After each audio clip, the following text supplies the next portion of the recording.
Get back to here.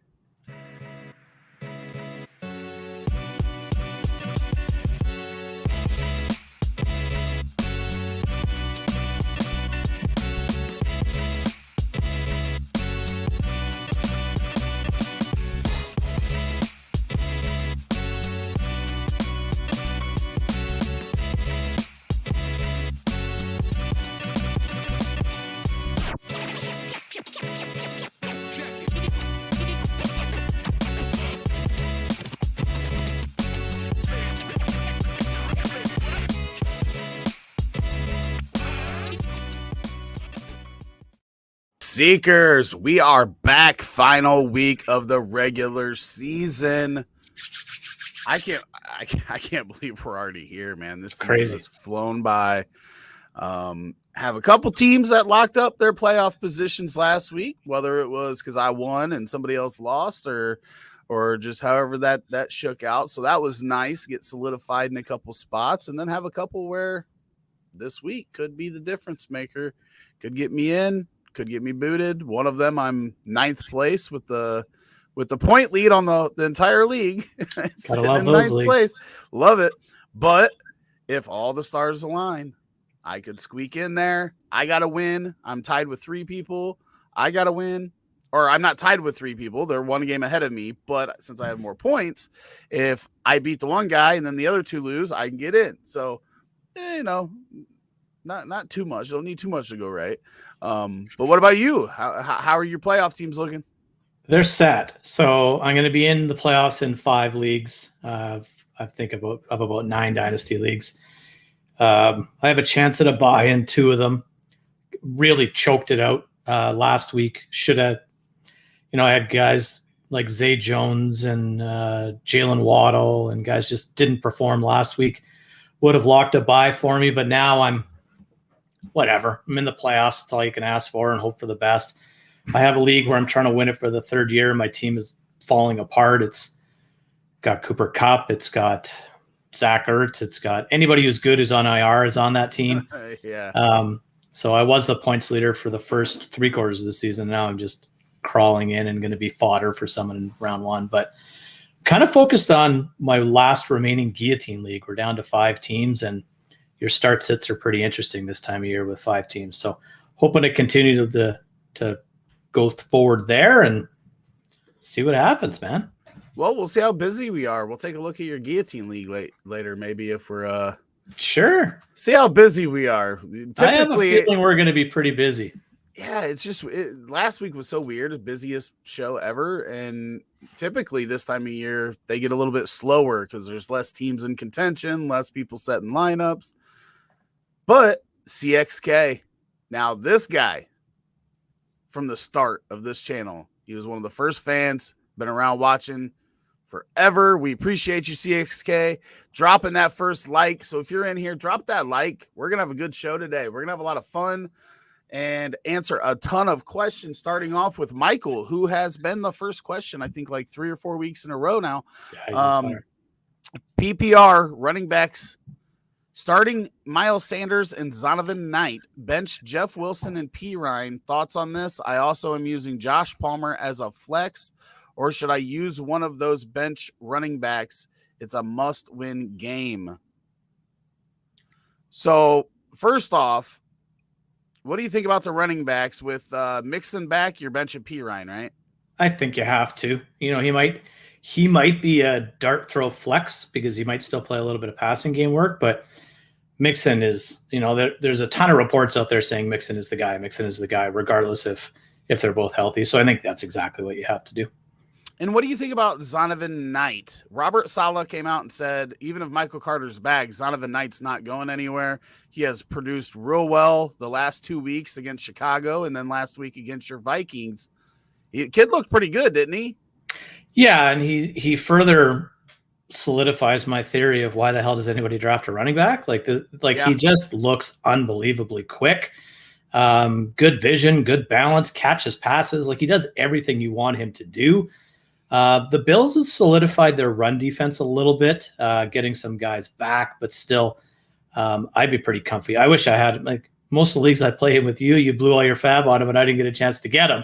I I saved my fab everywhere. And when I watched that game against the Bears, even though I knew the Bears defense was decimated and putrid, just the way he moved, I really liked. Yeah. I really thought that there was something there. So I literally, every league I was in where he was available, I blew every dollar of fab I had to get him. Yeah. And, some people were asking me, like, why did you blow that much with Breece Hall coming back? James Robinson could be healthy next year, and Michael Carter and that crowded backfield. Well, if that happens, maybe he gets cut just because they have too many. They have no draft stock in him. There's a lot of talent in that backfield when everybody's healthy. Maybe he does get cut. Or maybe one of the other guys gets cut and he is the 1B to Breece Hall, or the B, whatever, but has some standalone value that way as well. Who says Bryce starts the season either, right? Like he was very true. He hurt his knee a little later, so who knows? But so yeah, I would start Sanders. I like Sanders. The Giants defense is really injury depleted, so I like that, and I like Knight. Jeff Wilson's hard to figure out right now. Like a couple weeks ago against Houston, he was like a top 5 running back for me, and I think he had 12 yards rushing, so I can't figure him out. The usage is weird in Miami right now. I thought he would be big against the Niners last week. He wasn't. I'm a little concerned about Josh Palmer, though, with Mike Williams coming back and Keenan Allen being healthy. Gerald Everett's having a little bit bigger of a role. I do think they throw a ton in that game. Was it Miami later tonight? I think it is. Yeah. But that said, Palmer's probably the most inconsistent guy in that wide receiver room. Like we talked about DeAndre Carter last week. He pops every once in a while. But Palmer seems to need everybody gone to be relevant in that offense, and everybody's back. So I'd be interested to see what else Michael has in terms of flex options. I'd almost flex P. Ryan over Palmer. I don't know about you. That's what I was thinking as well, because P. Ryan at least catches passes, and they'll probably still catch a few even with Mixon back, because for some reason they don't use Mixon in the passing game as much as they should. So P. Ryan might get some action there. So yeah, Mike, go ahead and drop some other options if you've got them, if you have a different wide receiver, because I am also worried about Josh Palmer with Mike Williams back for the Chargers and that wide receiver room healthy. So I like Sanders and Knight as your 2 starts at running back, but would be interested in other options there. And if you don't see this or it gets too late, you can always text me, Mike, and I'll answer that as well. So Dollar Bill wants to know: Pickens, Gabe Davis, James Cook, or Homer in the flex, pick one. It's between the wide receivers here for me. I'm going to lean towards Pickens. I think the volume's there. I think Gabe Davis is going to get a good dose of I'm just looking at I think he's going to get a good dose of sauce today. I think, with Gardner locked on his side, I think they'll move Diggs all over the place to keep him away from him. But I do think that that's either Gabe Davis or maybe they throw John Brown out there to keep Sauce bored all afternoon. But I'm going to go with Pickens. I think he's probably the best receiver and talent-wise here. He's got some upside. Pickett likes him. I don't trust James Cook's usage. I know he popped last week, but I don't trust it. And I just don't think Travis Homer's much of a threat. What are you doing here? Yeah, so Homer is interesting, but I don't want to put him in a lineup until I see what Seattle does with that backfield with Walker out. If Homer gets a ton of work, I think he is a viable option, but we just don't know. Is it him? Is it DJ Dallas? Is it any of the other Tony Jones? Tony Jones. It's just that's a mess that we have no clarification on. Man, I agree with Sauce. You don't want, even if Sauce is on him half the game, you're eliminating half the game for Gabe Davis. You're not throwing that way. It doesn't really matter. So I'm going with Pickens here too. Buffalo's still saying Singletary's the guy at running back. He was just a little banged up. That's why James Cook got a lot more work than normal last week. That whole situation is just weird because James Cook, we thought he was done when they brought in Nyheim Hines. Like we thought Nyheim Hines was there to play that role, and then James Cook gets promoted. I don't know if he woke up and was like, oh shit, they just went and got somebody to take my spot. I better turn it into another gear or what. But But yeah, I'm going with Pickens as well. Good morning, gentlemen. Deep Dynasty must win to make the playoffs. Half PPR, half point per first down. Jamo Williams or Isaiah Hodges. Gross, but my only options. Wow. These are the questions that get us going. Love it. So who you going with? Because I might let you sell me. I'm going to go with Williams, and there's one reason why. Even though I don't think he plays a ton, you can throw in Minnesota, and I think that game has the highest over/under on the main slate this week. It's over like 55.5 where I last looked, and I think both those teams just go ham and throw the ball like crazy. So all Williams has to do here is catch 165-yard slant touchdown, and he's the guy. So I don't think you're going to get a ton of first downs out of him. I don't think you're going to get a ton of first downs out of Hodges either, or targets or catches. So I'll take the guy who's probably the best player in the best situation. Well, there's no probably about it. You are 100% correct. Jamo Williams is the more talented player. Sure. We won't get that. I just don't know how healthy the kid is. That's all. Right. So I think I'm actually going Hodges here. And it's part of what you were talking about, but there's also the fact that Detroit has a lot more talent. So they don't need Williams. They don't need to force him the ball. And right now, the Giants have nobody. And I mean, the fact that Isaiah Hodges is even getting work right now. I couldn't even remember where he played, to be totally honest with you, when I was answering this question. It is. I mean, it is the Giants, right? Unless he. I think so. I don't. You could tell me it's the Hamilton Tiger Cats, if I believe you. I can't remember who he plays for. I mean, obviously it was Bills, and he just sat as a freaking weekly healthy scratch. Can I look at? Let's look here. I'm pretty sure that is a deep dynasty league, though. I really do. These questions, right? Like, when you get into those dynasty leagues that draft 30, sometimes 35 rounds, and you're picking guys that you're just throwing darts left, right, and center, it's kind of cool. Obviously, Williams wouldn't have been. He would have been a high rookie pick last year. But with his injury situation, he's all of a sudden kind of sort of relevant now. It's kind of fun. So last week for the Giants, Isaiah Hodges had 6 targets, 5 receptions for 44 yards and a touchdown. So against Washington, right? Against Washington. So they played a good defense last week too. Yeah. So, he saw 6. Darius Slayton led with 8 targets, and Richie James had 3. And those were the only 3 wide receivers that received a target. And what did Bellinger do? Bellinger was 5 targets. So he was the second leading target getter. So I think that's where I'm going, just because we don't know what Williams is going to get. Now, clearly Williams could just blow up and have a huge game. He's a very talented guy, but I don't know that he's 100% back. So you just sold me, and I'm going to change, because if you're a must win to make the playoffs, you probably got to go a little safer here. So yeah, I'm with you. Change my answer.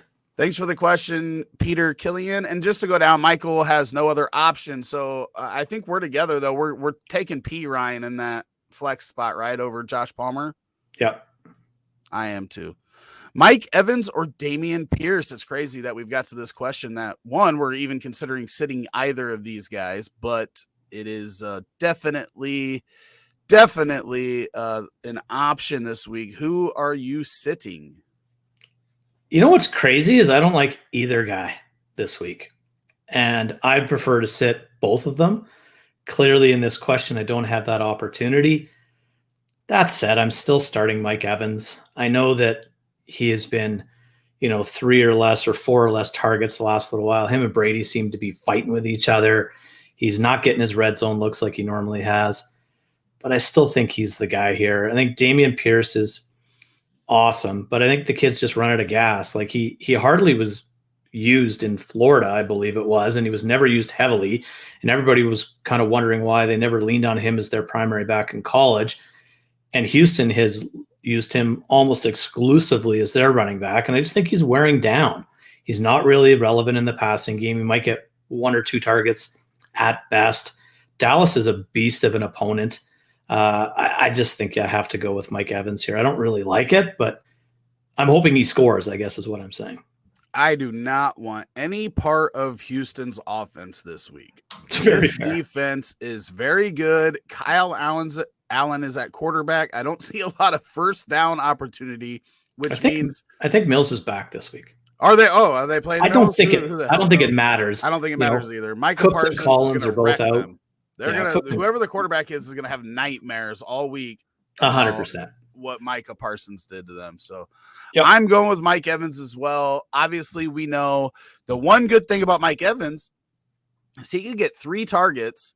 They could all be from the 1 yard line, and they could all be touchdowns. 100%. We've literally seen him do that before. So we have. We could get upside even on a low number of targets.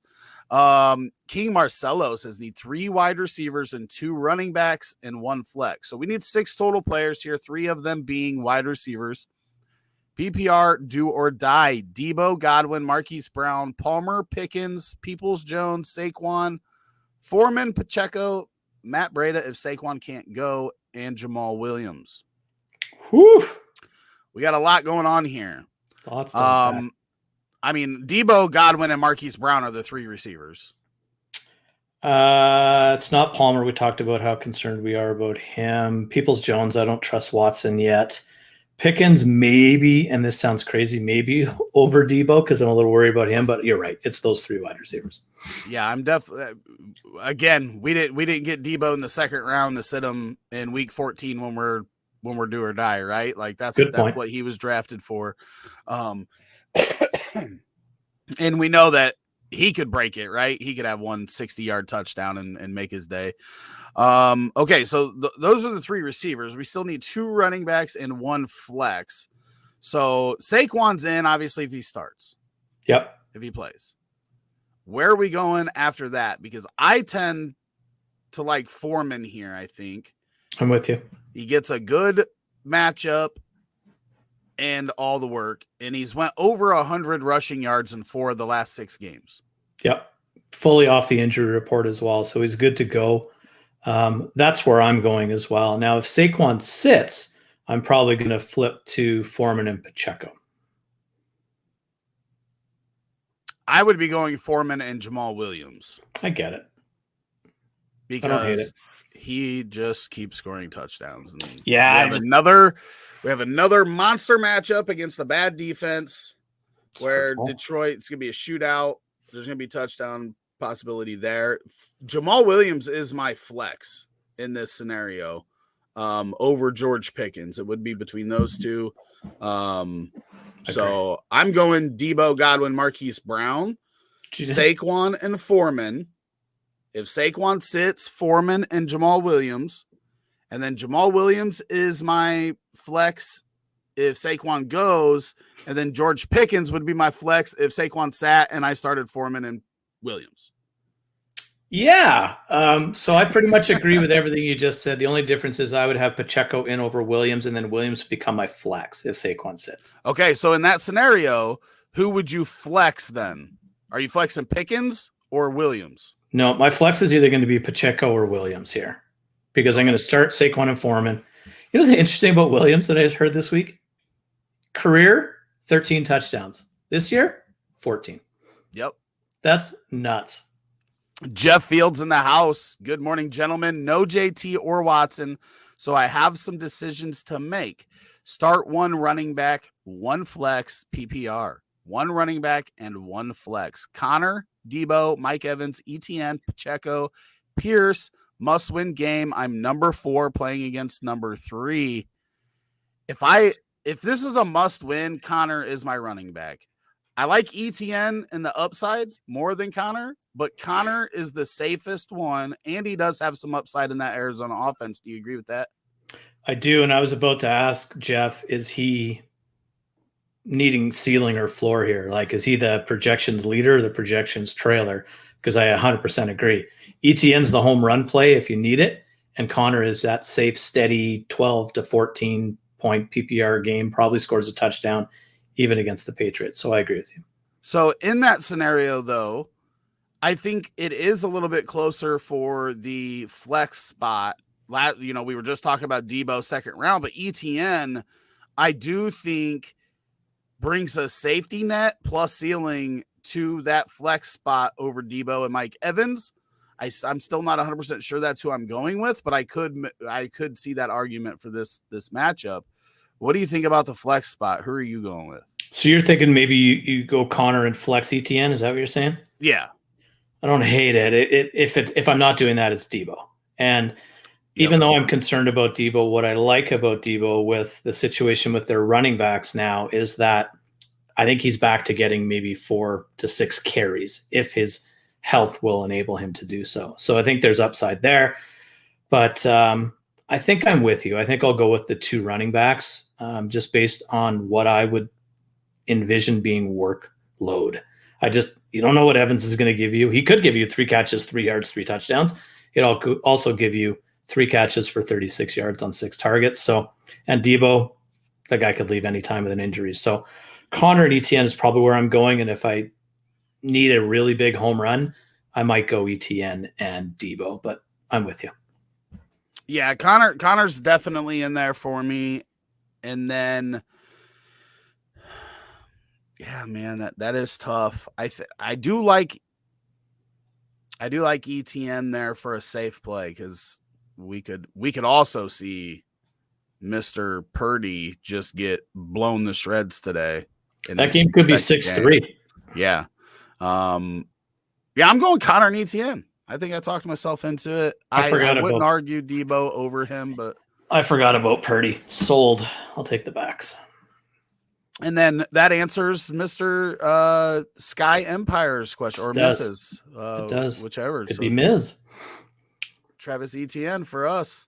Yep. And then also wants to know Joe or Tua. It's Burrow for me this week, but man, those are 2 awesome options, and they're both in my top 6, so you can't go wrong in my opinion. I'm going Joe as well. Eric Tate says, hello, fellas. Hello, Eric. Hello, Eric. Marco says, good afternoon. Marco, how far in the future, and can you help me in my guillotine league? And good afternoon. Why aren't you on here answering questions for us? So we're always right. Come work for us, man. Heather wants to know, does anyone want to Zoom with her after the show? I'm a little busy today, Heather, but maybe tomorrow. Oh, Marco from the future. Why are you asking us? You're from the future. Right? Start 3, Thielen, Demarcus Robinson, Palmer, Jamison Williams, Sky Moore, or Tyquan Thornton, half PPR. We're starting 3. I'm right off the bat. I'm going Thielen and Demarcus Robinson. And Palmer. Too much questions with the other 3 for me. Yeah. It's the first 3 for me too, Marco. Let us know if we're right. If you can... We're very interested to know. Black Diamond says, I'll Zoom with you. What is your number? Thanks, Black Diamond. That's a team playing move there. Yeah, way to take one for the team. Najee or Garrett Wilson? T-Law injured, question mark. Kenny Pickett, PPR, Superflex. Must win for me. Thanks, guys. Heat. I think it's Garrett Wilson. Easy for me. That kid's awesome. T-Law or Kenny Pickett, though? T-Law. He'll play. T-Law for me okay. Well. Garrett Wilson and T-Law for both of us. In that scenario, Garrett Wilson is a beast. Love that kid. Bryce is supposed to be here, but you guys show out and ask a lot more questions when he's not, so we kicked him off the show. So I'm wondering, is he on IR or did you actually give him his release? I'm not sure. I mean, we didn't do either. We just put him on the practice squad. I was worried he cleared waivers. That was my concern. No, nobody else wanted him. That's what I mean, right? Yeah. Nobody else wanted him for sure. That hurts, man. Tried to trade him. And I mean, all I tried to get was 2 free months of web hosting, and they shot me down. Yeah, so you should just ask for 1. Like I don't know. I went overboard. Yeah. Anyway, Bryce, come back, man. We miss you. I mean, he can speak for himself. He doesn't speak for me, just so you know, Bryce. Don't miss you. Deontay Johnson or Brandon Ayuk? Maybe Zay Jones. Ayuk. Even with Purdy as well. It'd be Ayuk, Zay, Deontay, believe it or not, for me. Yeah, I don't know what the heck happened there. Would you drop James Robinson for Matt Breida? Format matters. Redraft 1,000%. I'm assuming Dynasty, no. But yeah, I would absolutely do that. Dynasty, no. Redraft, yes, I would. Can I ask a question? You may, Brock. You may Fire ask away, a Brock. question. And we get to them in order, just so everybody knows. Unless you super chat, you go to the top of the list. That's how it works around here. Corey Davis or Jamal Williams? Might not be the popular choice, but I'm going to go with Corey Davis here. I'm actually going with Corey Davis here as well. If we can get 10 targets out of a wide receiver, I'm starting them if they have at least any talent, right? And that's what Corey Davis and Garrett Wilson are just eating up all the targets in this offense, and they're going to have to throw a ton today, and Mike White might throw another 50 times. I was going to say 60, so I'm right there with you. Matt Gamble says, I have a question too. Is it normal to bleed from your butt? Matt, you should Zoom with Heather and ask her. She'll help you out. She's a doctor. We know that. Yeah, she's a doctor. Drop Sky Moore or Thornton for Hodgins, Seymour, Amari Rogers, or Sherfield. I would drop one of the two, and I would probably drop Sky Moore for the other Moore because Nico Collins and Brandon Cooks are out today. That game could be over by the third quarter, and he might just run some cardio and catch some passes and maybe score. So I would probably drop both of them for Hodgins and Moore. Yeah, that's actually even better. Now that I know where Hodgins plays, I think that'd be a good pickup. Mars says not normal. I'm a doctor, and then Doc says, "What the?" Yeah, Doc is lots of trolls in here today. Doc's are upset. Right. Doc, right? I don't do a good enough job of reading the question before I click it. I just click the one below the blue one. And I'm reading them as they come in and shaking my head the whole time. Not even warning me. Juju or Latavius Murray? Juju for me. I don't really get excited about either one of these guys, but someone other than Kelsey has to do something in that Kansas City offense, and I think Juju's in a good spot today. I don't want anything. I want very little, I should say, to do with Denver. Yeah, Latavius has been the guy that you could start every week, though, or flex at least. But I'm going with Juju as well. There could be a ton of upside in that game because it could just go ballistic. So I'll take Juju as well. Sit the receiver that has 8 TDs in 4 weeks? Question mark. Or is that who is that? Christian Watson, right? Well, he's on bye, so yeah, I'm going to say him. Fournette or White this week? This is a real question. Yeah. I'm going Fournette. I think Fournette's the guy there, but I think both are startable. They're either both startable or both not, and that's a really awesome analysis there, right? But I think that Brady's going to be under a boatload of pressure today. That offensive line is beat up, and the Niners defense is legit. So I think it's dump off city. And to your point, we saw them basically trade series last week when they played. It was a White series and a Fournette series, and I needed Fournette, and then they frickin' pulled him out on the last play of the game, and White caught the touchdown pass, but that's nonetheless. So I do prefer Leonard Fournette because I think when push comes to shove, so will Brady, but they're both viable for sure.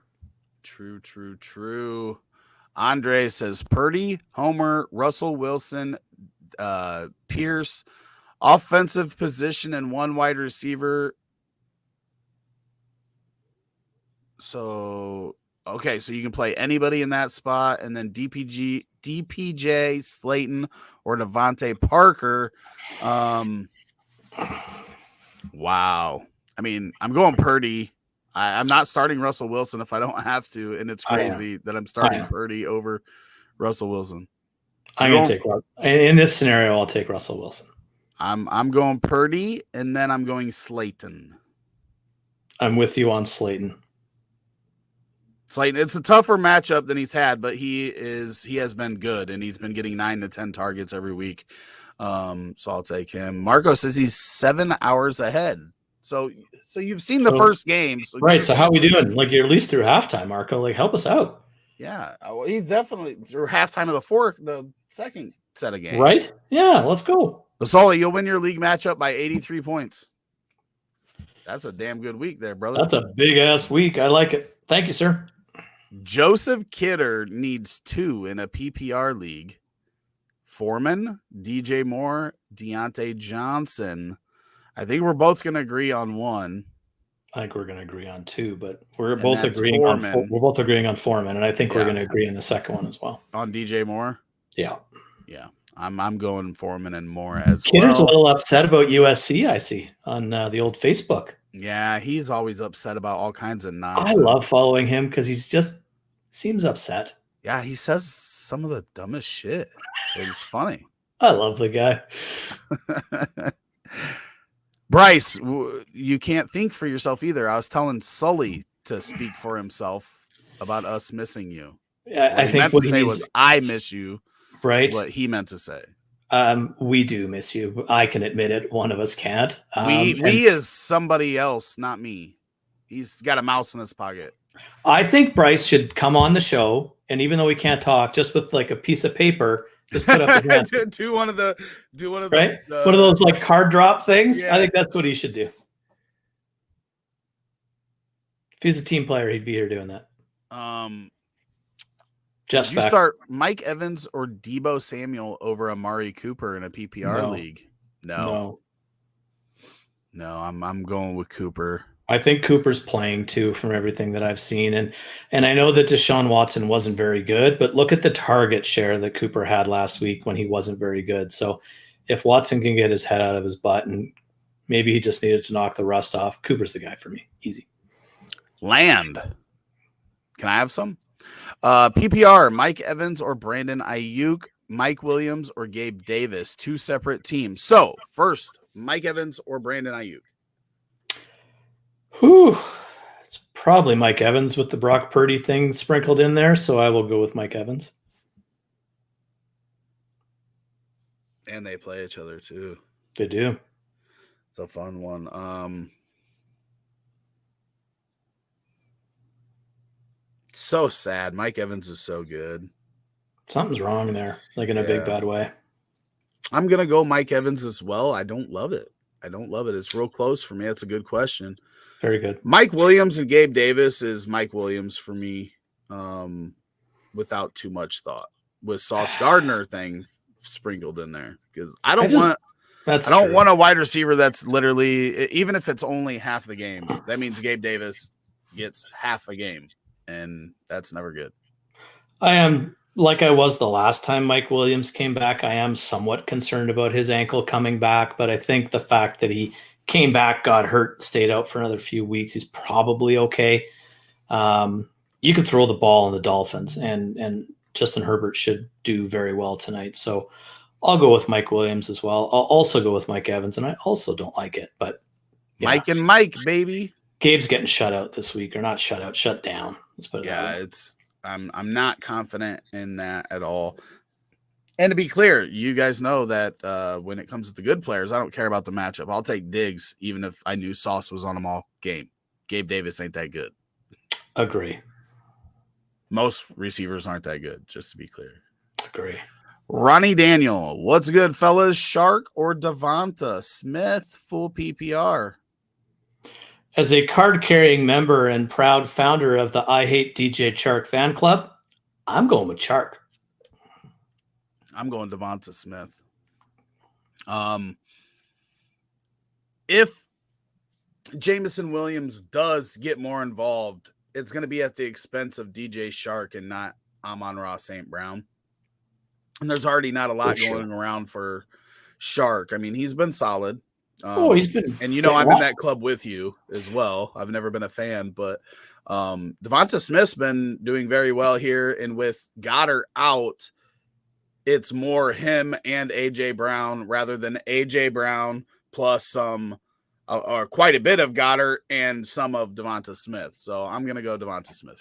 I just don't think the Eagles need to throw very much today. That's why. And Minnesota's defense is incredibly accommodating to the passing game. So, yeah, I don't necessarily disagree with that, but we also seen Jalen Hurts have 300 passing yards by halftime 2 weeks ago or 3 weeks ago. And then 2 weeks ago, he had 122 rushing yards by halftime. So who knows which way it's going to go, but I'll take Devonta Smith. He's my guillotine quarterback, so he can do both this week if he like. Just do both. Just have 300 and $120 on the ground. Nice. 60-point night. That'd be good. Tiberius Jefferson Hawkinson, a must start this week. I think so. And thank you for telling me what TJ Hawkinson stands for, because I had no idea. I did not know his name was Tiberius. I think that he's a must start every week. He is anyway, and you know, we make a lot about the revenge game narrative, but just ask AJ Brown when it really is a revenge game narrative, what that means. AJ Brown got a GM fired, for God's sakes. Like, I think Hawkinson gets fed quite a bit, because if you go back to week 3 when the Lions and the Vikings played earlier this season, the Lions sold out big time to shut down Justin Jefferson. I think he had 3 or 4 catches on 6 targets for 40-something yards. I don't expect Jefferson to get shut down like that, but that will be the Lions' primary focus, is to take JJ away. And Hawkinson, he's going to want to score there and do a whole bunch of things. So yeah, plus who cares? It's tight end. They're all crap. He's absolutely a must start. Yep, absolutely. Every week, start him up. Joe says, glad I can entertain both of you, 2 of my favorite people. Yeah, we should start like an Ohio State sucks stream, so Joe would be in there all the time giving us shit. Yeah. Talk about how they get to sit at home on a weekend. Oh, here we go. And watch other teams fail in championship games and benefit from it. It's the dumbest thing. That stuff should be out before those weeks where teams don't have to play. I agree. It's so whack. It's whack. As soon as Clemson lost, I stopped paying attention. So anyway. Oh, you're a Clemson fan? Yeah. I'm a Notre Dame fan, and they obviously started off real poor and lost to Marshall. Yeah. That can happen. They are Marshall. We won't go down that rabbit hole.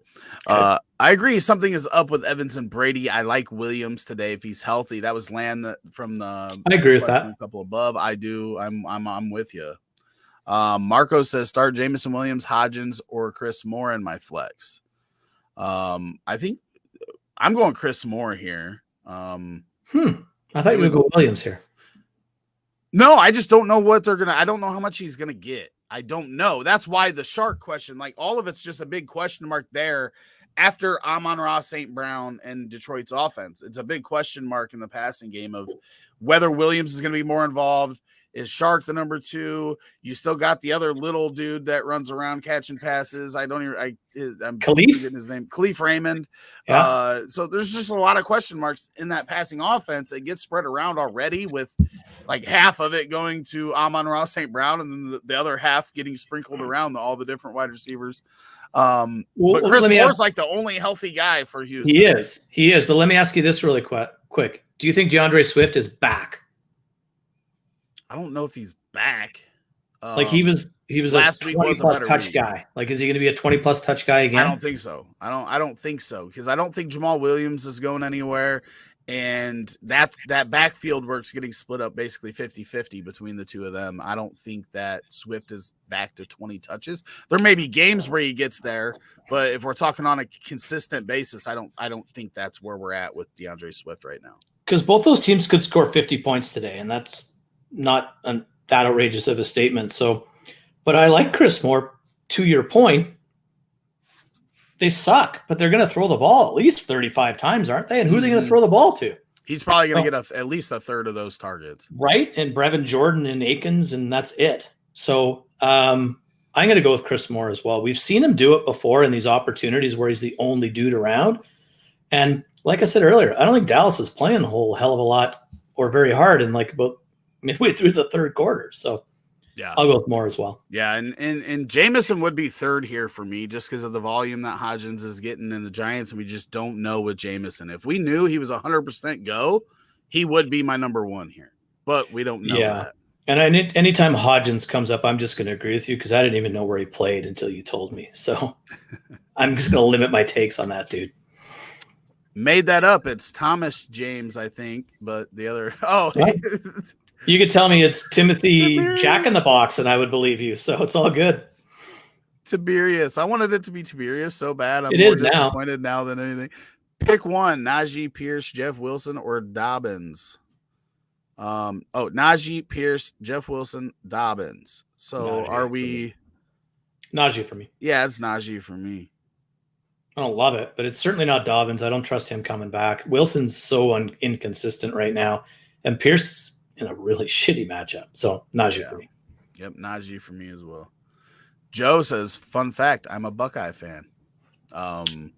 I think I heard that somewhere before. Yeah, I heard it too. I heard that he doesn't like Joe Burrow either. That he thinks the Bengals are really overrated and were lucky to get to the Super Bowl last year. Yeah, could you imagine how good they would be with Tua instead of of Joe Burrow?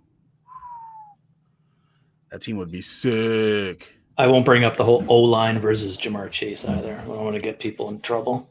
I mean, I love Jamar Chase so much. I think the Bengals are awesome, and they're a good team. And Burrow I love him. So, yeah, I do. I love both of those players, and I still do think though that at the time, hindsight's always 2020, but at the time, Jamar Chase was the wrong pick. I would have 100% taken the offensive lineman. I was on record as saying that I'd have taken Sewell for sure. And Sewell's not exactly crappy, right? He's awesome. He's been awesome. That said, Jamar Chase is pretty good. Well, yeah, but I mean, you literally just saw that their offense could still hum without him.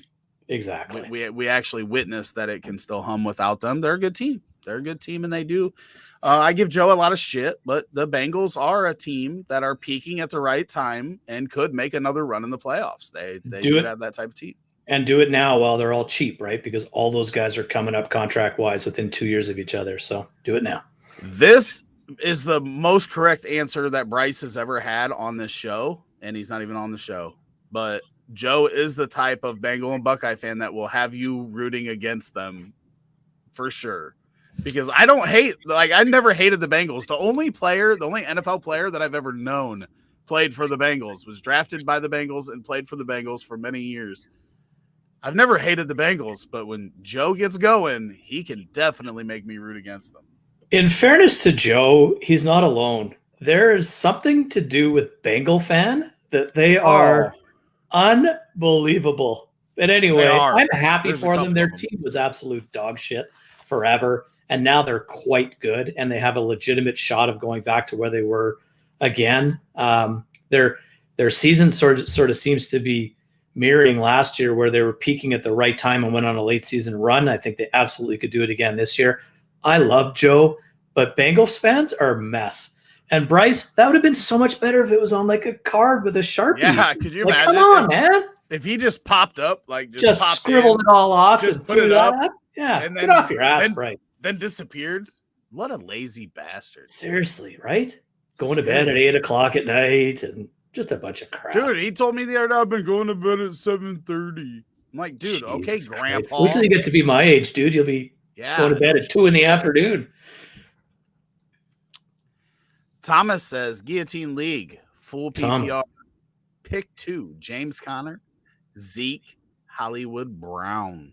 I'm sitting Brown.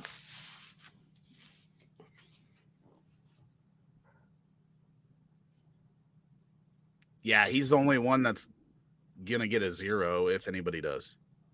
And Zeke gets Houston, so him and Pollard could both have huge games this week. And they want to get Zeke in the end zone because that's what they do. And the Patriots can't shut James Conner down. James Conner probably has at least 2x the touchdown upside of Hollywood Brown. Right. We know they love James Conner in the red zone. I'm with you. I'm in agreement. When they beat the Chiefs again, you would have thought they won the Super Bowl. Yeah, I mean, I love how important they make like irrelevant stats, right? Like they're 3-0 against Pat Mahomes. Like that doesn't really matter. Okay. Like it's Joe cool. Joe Burrow's 0-4 against the Cleveland Browns, who he plays today. Yeah, see, so that proves my point. Like it does not matter that he's 3-0 against Patrick Mahomes. What matters is you win the Super Bowl. And what matters is you win who you who you play against. Like these guys are like, wow, the Eagles and the Vikings have had shitty schedules. So what are the Vikings and Eagles supposed to do? Decline those games and say, can we play Kansas City and Buffalo 4 times each this year? Like, get lost. Yeah, that whole argument about Eagles got exposed. They have one fucking loss. But the Bengals did go into Tennessee and knock off the number 1 seed last year, then go into Kansas City and knock them off. So credit to where credit is due. They did what they needed to do, and they did it in incredible fashion. And they would have won the Super Bowl if Joe Burrow would have seen Jamar Chase streaking down the sidelines as well. So they're a good team. And Thomas says, sweet. Sitting Brown was my initial thought. That Thomas has always been a smart guy, in my opinion. Yeah.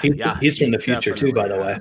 Yeah. So you want to know what's coming in the really near future? You gonna answer me, or are you just gonna look at me? No, I thought you were gonna tell me a story. I thought it was like a riddle. Well, yeah, I moved in because I was so excited. I asked the question. You got to answer it. Well, I don't know. What was the question? I wasn't really paying attention. I said, do you want to know what's coming in the very near future? No, I've always been a big believer in not wanting to know anything about the future because I think those wackadoodles change how we do things, and we make our own future that way. Mute me. Then mute me. Okay. You're muted. 2023 rookie rankings will be up on the site as early as tomorrow. I'm hoping they're done and ready to go for tomorrow. But I should probably do that. You're looking into 2023 rookie content, Roto Heat has it coming at rotoheat.com, and on this YouTube channel, we will be dropping videos in the very near future. But the rookie ranking, Thomas already got his done. Brad's already got his done. As soon as Craig's done, they're going up. Okay, I'm going to work on mine today. A ton of content.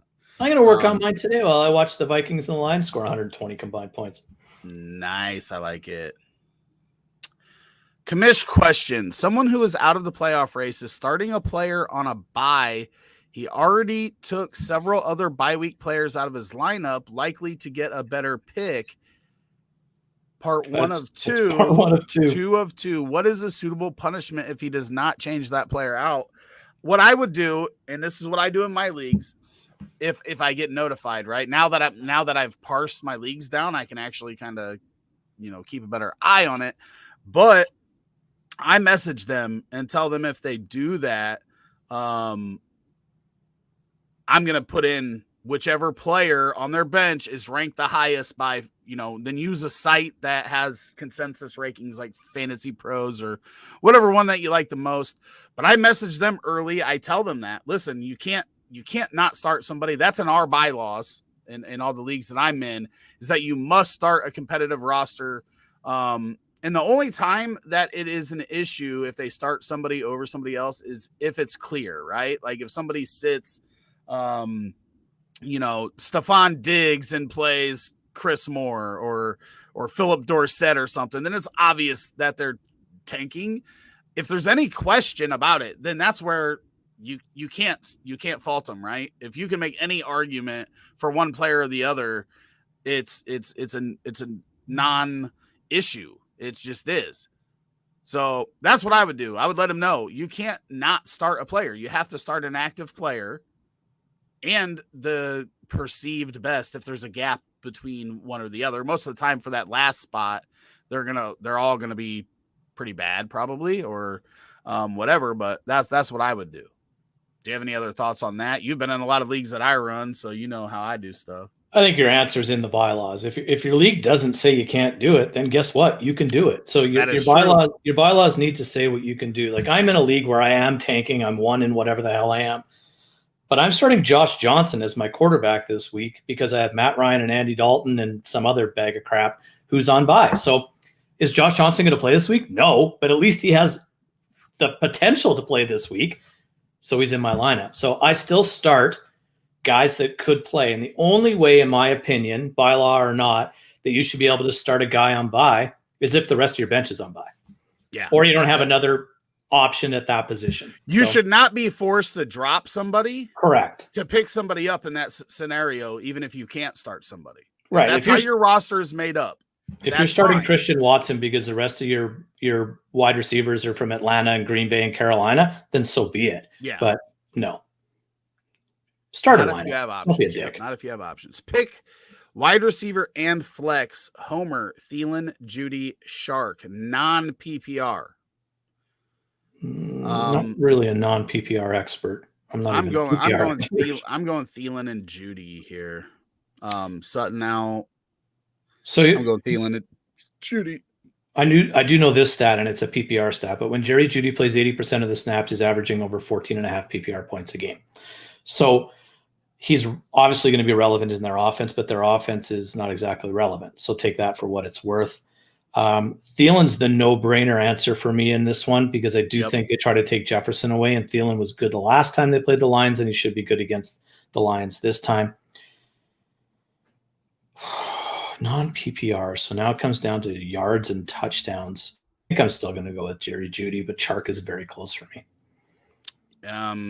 It's not very close for me, but I can see the argument for Shark in that game and the shootout and all of that. I just, again, have a lot of questions about the secondary pieces of the Detroit Lions passing offense that aren't running backs, because I do think Jamal Williams and Swift will probably get 8 to 10 targets combined as well.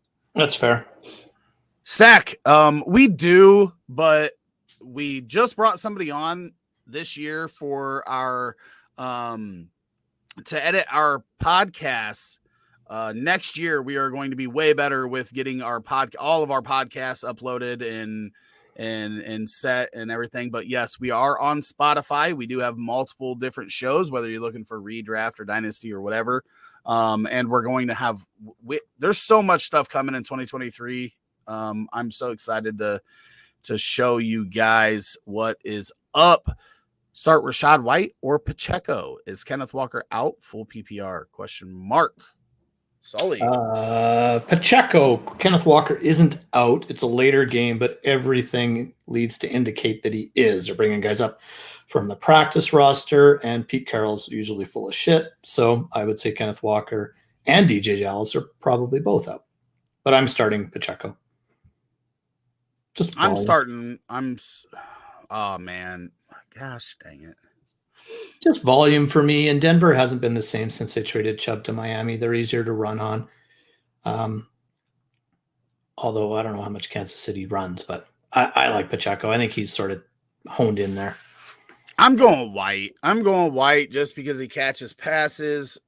I think Pacheco, we actually talked about him not catching passes. And he did, week, right? And I think he had like 3 or 4 catches. Totally, right? I was like, what an asshole. Way to go. Thanks a lot. I do want to thank Evan Ingram for making me look good last week, because it was worrying me a little bit. P. Ryan beat Barkley. Oh, yeah, Barkley. Yeah, 19 points. Yeah, he started off so freaking good, and then I was like, damn it, I lost this one too. I literally, like in a group chat, I was like, did Saquon get hurt? Because he has not. Literally, stats did not change from the second quarter until like the early fourth quarter. And then he got a couple more in the fourth, but I was like, Jesus, I thought he was going to have a 30-point day the way the day started. And I needed him too. And I need him this week, and I don't know what's going on there. So we'll see. I'm going Rachaad White because of the PPR upside there. And if Bryce were here, he could split the tie. He needs to hold up a card and say what he's doing, but nope. Full PPR, choose one. P. Ryan, Homer, or Bam Knight. I'm going Bam Knight. It's 100%. Pretty easy for me. Bam Knight for Bam. sure. I like that kid a lot. Yeah, man. I have 0 shares and I'm so sad. Sorry, that was my fault. I literally swooped. There was only one league that I'm in that he was not available in, and that was the Super Flex league we're in. I think Sean had him already, and I'm like, you asshole. He picked him up at the beginning of November. What kind of foresight is that? I think that's actually the future guy. And must be an NC State guy. Saquon is active. Clearing that up, at least for whether he's going to play or not. I hope he doesn't. I hope it's not one of those active and then he's not even going to say it. 4th running back in the rotation, or it just gets hurt early. Like necks are not anything you should be messing around with. All right. Before we get to Jeff, Thomas will say, I'll break the tie. White. So he's going Rachaad White there. as well. Question for a friend not in my league. Tua or Mahomes? As crazy as it sounds, we are both leaning Tua. Denver's a tough matchup. Also, he's a lock for the playoffs if he wins today. You are not sitting Patrick Mahomes for anybody. You are playing Patrick Mahomes.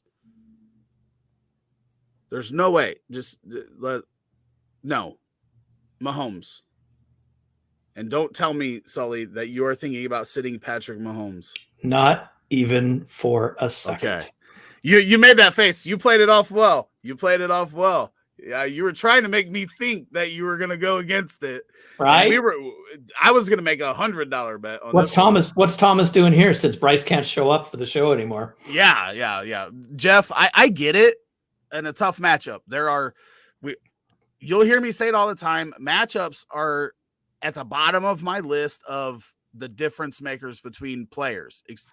And if it's a player like Mahomes and like Diggs, like I talked about earlier, or a monster, it just does not matter at all.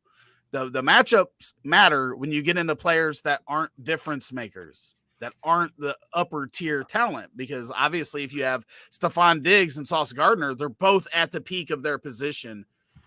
One game, Diggs might get shut out, and the next game he might go 8 for 180. Who knows, right? That's just how those matchups work. I agree. And I always look at it like this. Like, am I going to be okay on Tuesday morning when I sat Patrick Mahomes and he put up 46 points, even if Tua put up 26? No, I'm going to be mad at myself because maybe I need those points to get higher in my standings than not, or maybe I lose.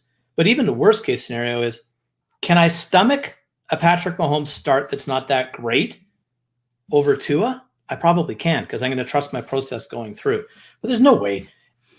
You don't trust Patrick Mahomes against anyone. You don't sit Travis Kelce against anyone. And that's all he really needs. Sprinkle a little Juju and Pacheco, and he goes for 275 and 3, and maybe runs for one more.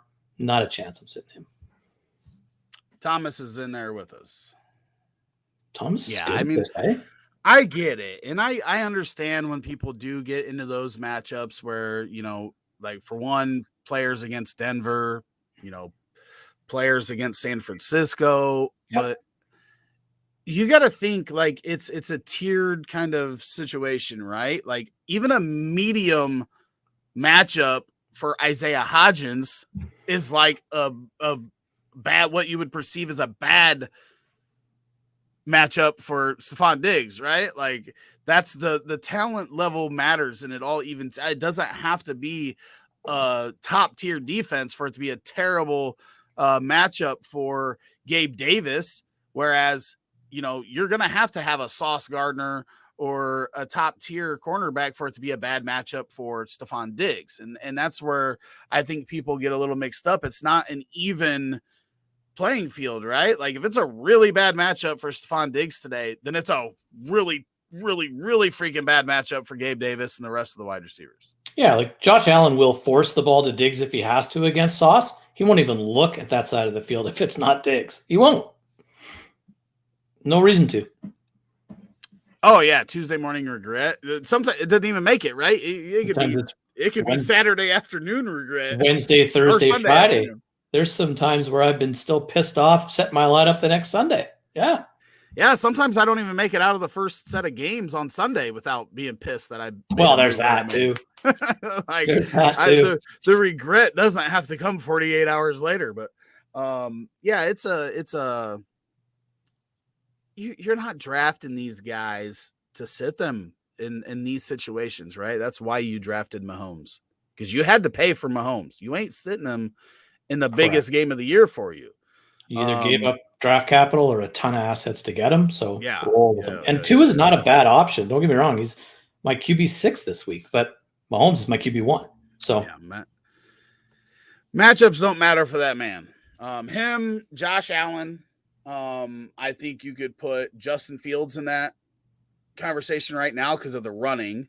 Obviously, if Hurts, Burrow.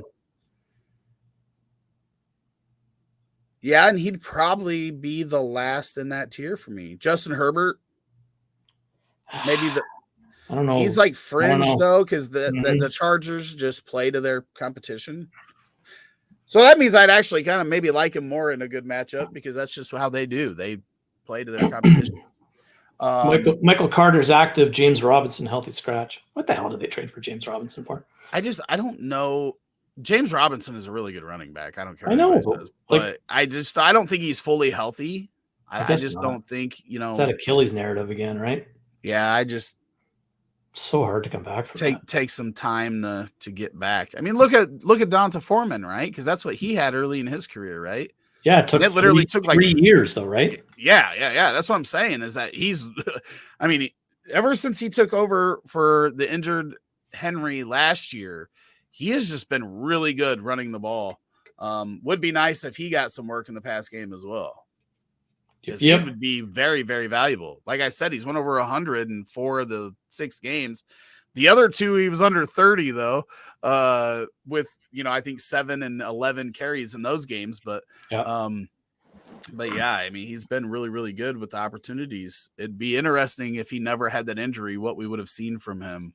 Right. Because Houston was pretty high on him when he came into the league, and he injured it on a touchdown run too, if I remember correctly. It was quite a nice play. And yeah, I don't remember how that all went down, but a 20 or 30 yard run, and he's been a nice back. Been a nice story coming back and building I mean, this is year 2. We always say 3 to 4 year window for a running back. So it looks like he's probably going to get another opportunity for Carolina next year. Makes you wonder why Tennessee didn't hang on to him, hey? Because it'd have been a dirt cheap option to hang on to, and Henry is struggling big time right now. Amari Cooper is in. He is playing. I think it's because I think that Dontrell Hilliard is actually pretty good too. I just think it's a different back, right? Like when Henry went out last year, Hilliard and Foreman were both quite viable because Hilliard is such a solid pass catching option, but Foreman's a good running back. But Dontrell Hilliard was actually more efficient on the ground than down to Foreman was last year. I have a theory behind those things though, right? It's like why the third down backs have such good yards per carry average. It's because they're playing the pass.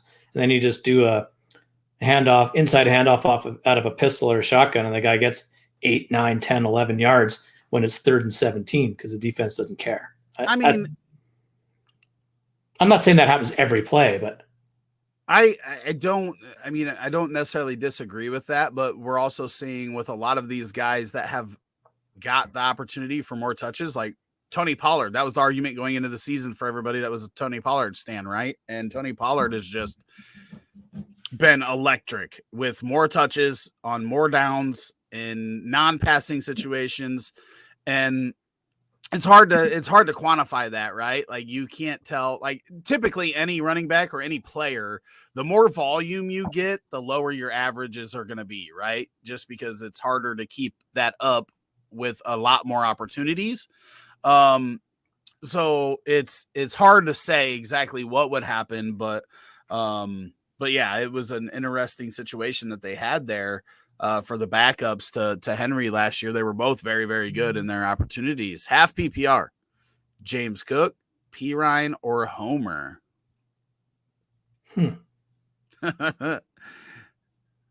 I might actually go Homer here just because he has the opportunity to get the far majority of the work in that backfield. But I don't know. It's a big question mark. But we know Mixon, we know Singletary, maybe even this probably be, since nobody's starting Nyheim Hines, it'll probably be the week Nyheim Hines scores 18 points because that's what Nyheim Hines does.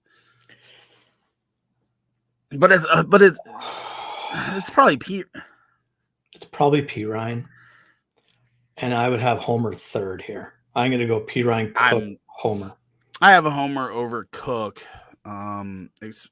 It just sucks that you don't know now if DJ Dallas and Walker are in or out. If I knew both of them were out, I would definitely go. I don't know, but if Pete Carroll says they're probably going to play, they're probably not. Like the guy's 100% lies all the time.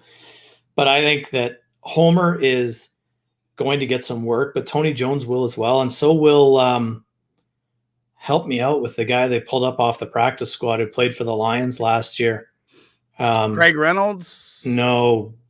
ego guaca bogo bogo boot bone. Oh, gotcha. Right? Yep. That kid can play too. So Travis Homer is okay. He's decent. He's a nice kick returner, but he's primarily a pass catching back. I don't see him as a between the tackles banger. Like, I just don't see him being relevant. So I don't think he gets the workload that typically your third running back would. Cook, I just don't trust he's going to get 20 touches again like he did all of a sudden last week. And P. Ryan can still catch 3 or 4 passes, get 45 yards, and maybe score. So it's P. Ryan for me. But if that's what you think on a P. Ryan, mm-hmm. then why is that a knock against Homer? Would be my question. I just think it's a better offense. And I think when Geno Smith looks to pass, he's going to his 2 wide receivers 9 times out of 10, and then Fant, and then maybe Homer. I just don't see him needing to check down against Carolina. That's why. Saquon, Amari Cooper, Trevor Lawrence are all officially active. There we go. I'm doing it. If they're both out, I'm going Homer. I think there's too much work there for him. And the other guys are in backfields where they are clearly not the number one. I guess you could make some sort of argument for James Cook just because Singletary was playing last week, but I think Singletary's still the guy there. The only thing that helps James Cook, and I don't think it happens, is if Buffalo can somehow blow the doors off the Jets, Cook will finish that game more so than Singletary will. Or it might be Nyheim Hines that finishes it out since they haven't got him much work. I think he sucks. Like, I'm sorry. Like, I know he's an NFL football player, so he doesn't suck, but he's not a fantasy relevant dude. Go away, Nyheim Hines. This Thomas wants to know, James Robinson, healthy scratch like week 12. Think he ever becomes a lead back for a team again? I mean, I think at some point he'll be a backup somewhere where he at least gets to start a stretch because the guy ahead of him gets injured. Yeah. I don't know if he'll ever be a lead back again. I think he could end up being one. I don't think it's out of the question, but I mean, there's going to be people in this backfield, whether it's Ty Johnson, James Robinson, Zonovan Knight, Michael Carter, that are not on the Jets next year because you don't have enough running back spots for who they've got in the backfield. So a couple of these guys are probably going to get an opportunity elsewhere. I don't know what their contracts look like. But James Robinson is probably the one, like, on the outside looking in of making this team going into the off season. He could be, I don't even know what his contract looks like. So this is his 3rd year. So he's probably a restricted free agent, or does that change with being dropped, or, he's probably got Jack for guaranteed money considering he's an undrafted guy and all that other stuff. Right. So I agree with you 100%. I think that he probably will have weeks of relevance due to opportunity being presented to him. He is a very talented running back. He's proven in his career to be more of a volume-based guy, but I think he can get there again. And how many teams actually have a lead running back, I think, is the other question, right? Like, there's maybe 4 or 5 guys that you can go, yeah, that guy every week. Yep. Henry. Eckler. Derrick Henry. So there's 3. Yeah. Maybe CMC. Maybe, but not when Mitchell's healthy. But they run the ball so much that he still gets a ton of touches, right? Walker, he was, yeah. Like, Seattle will feature a guy, right? Like Penny or Walker or Homer. It'll be Homer today. He'll have 32 touches. Dalvin Cook. So we're looking at there's not a lot, right? Like the fact that we had to struggle to get to 5 or 6. So if you're in a dynasty league and you have James Robinson on your team, do not drop him. And if someone does, go get him because he is better than half the shit that I have on my rosters. True story. Good or Prescott? So who we thinking good is here? Good. Finn, drop in the chat who you were referring to there. Good, or is it Hurts? Would that Hurts? It's a hell of an autocorrect. Yeah, he is good though, so maybe it does just autocorrect. I'm trying to figure it out. Good. Here real quick, I have Dak ranked 11th. Allen, Murray, Herbert. Oh, that's wrong. Never mind. Those are preseason. Goff. Goff for me. I have Goff at. Yeah, I'm going Goff as well. I have Goff at 8 and Okay, Dak at 11. Finn. One time's enough, buddy. One time's enough. Got it. I think it's Goff. I'm going Goff as well. I mean, we've talked about this many times. Obviously, in the first half of this game, Prescott could throw for 2 touchdowns. Then they're going to run the ball a ton against Houston. Ain't run anyway, right? Dak could be on the bench in the fourth quarter. Yeah, so Goff is going to shoot out for sure. I think we missed a couple. We did? Oh, no, maybe we didn't. Did we get the Homer White Jeff Wilson from Drew? Did we get that? From Drew.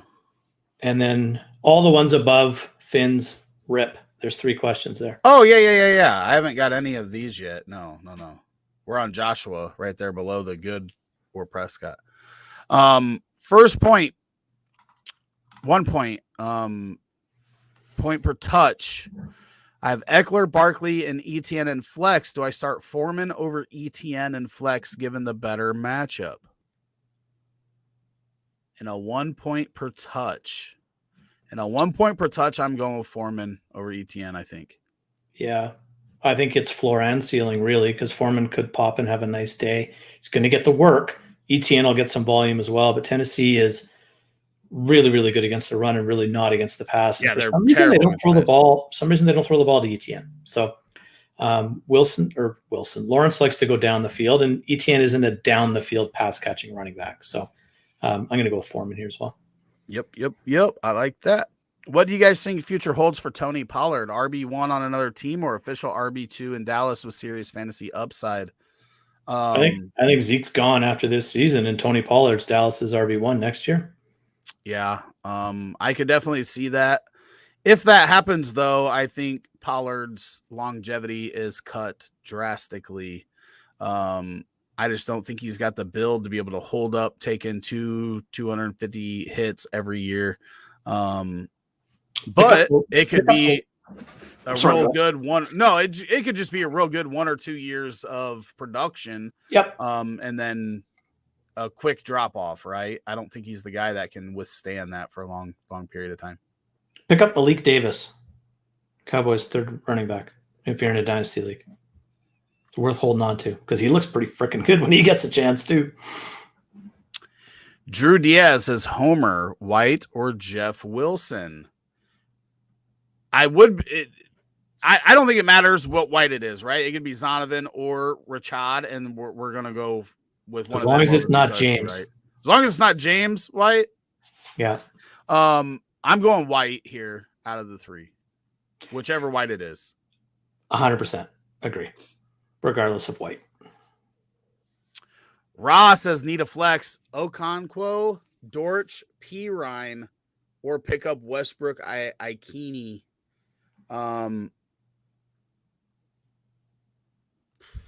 It's Dortch for me. Really? When Moore's not in there and New England's either going to try to shut down Hopkins or Brown or both, I think Dortch gets 6 to 8 targets, 60 to 70 yards. He might even score. Yeah, it's Dortch for me. I can't.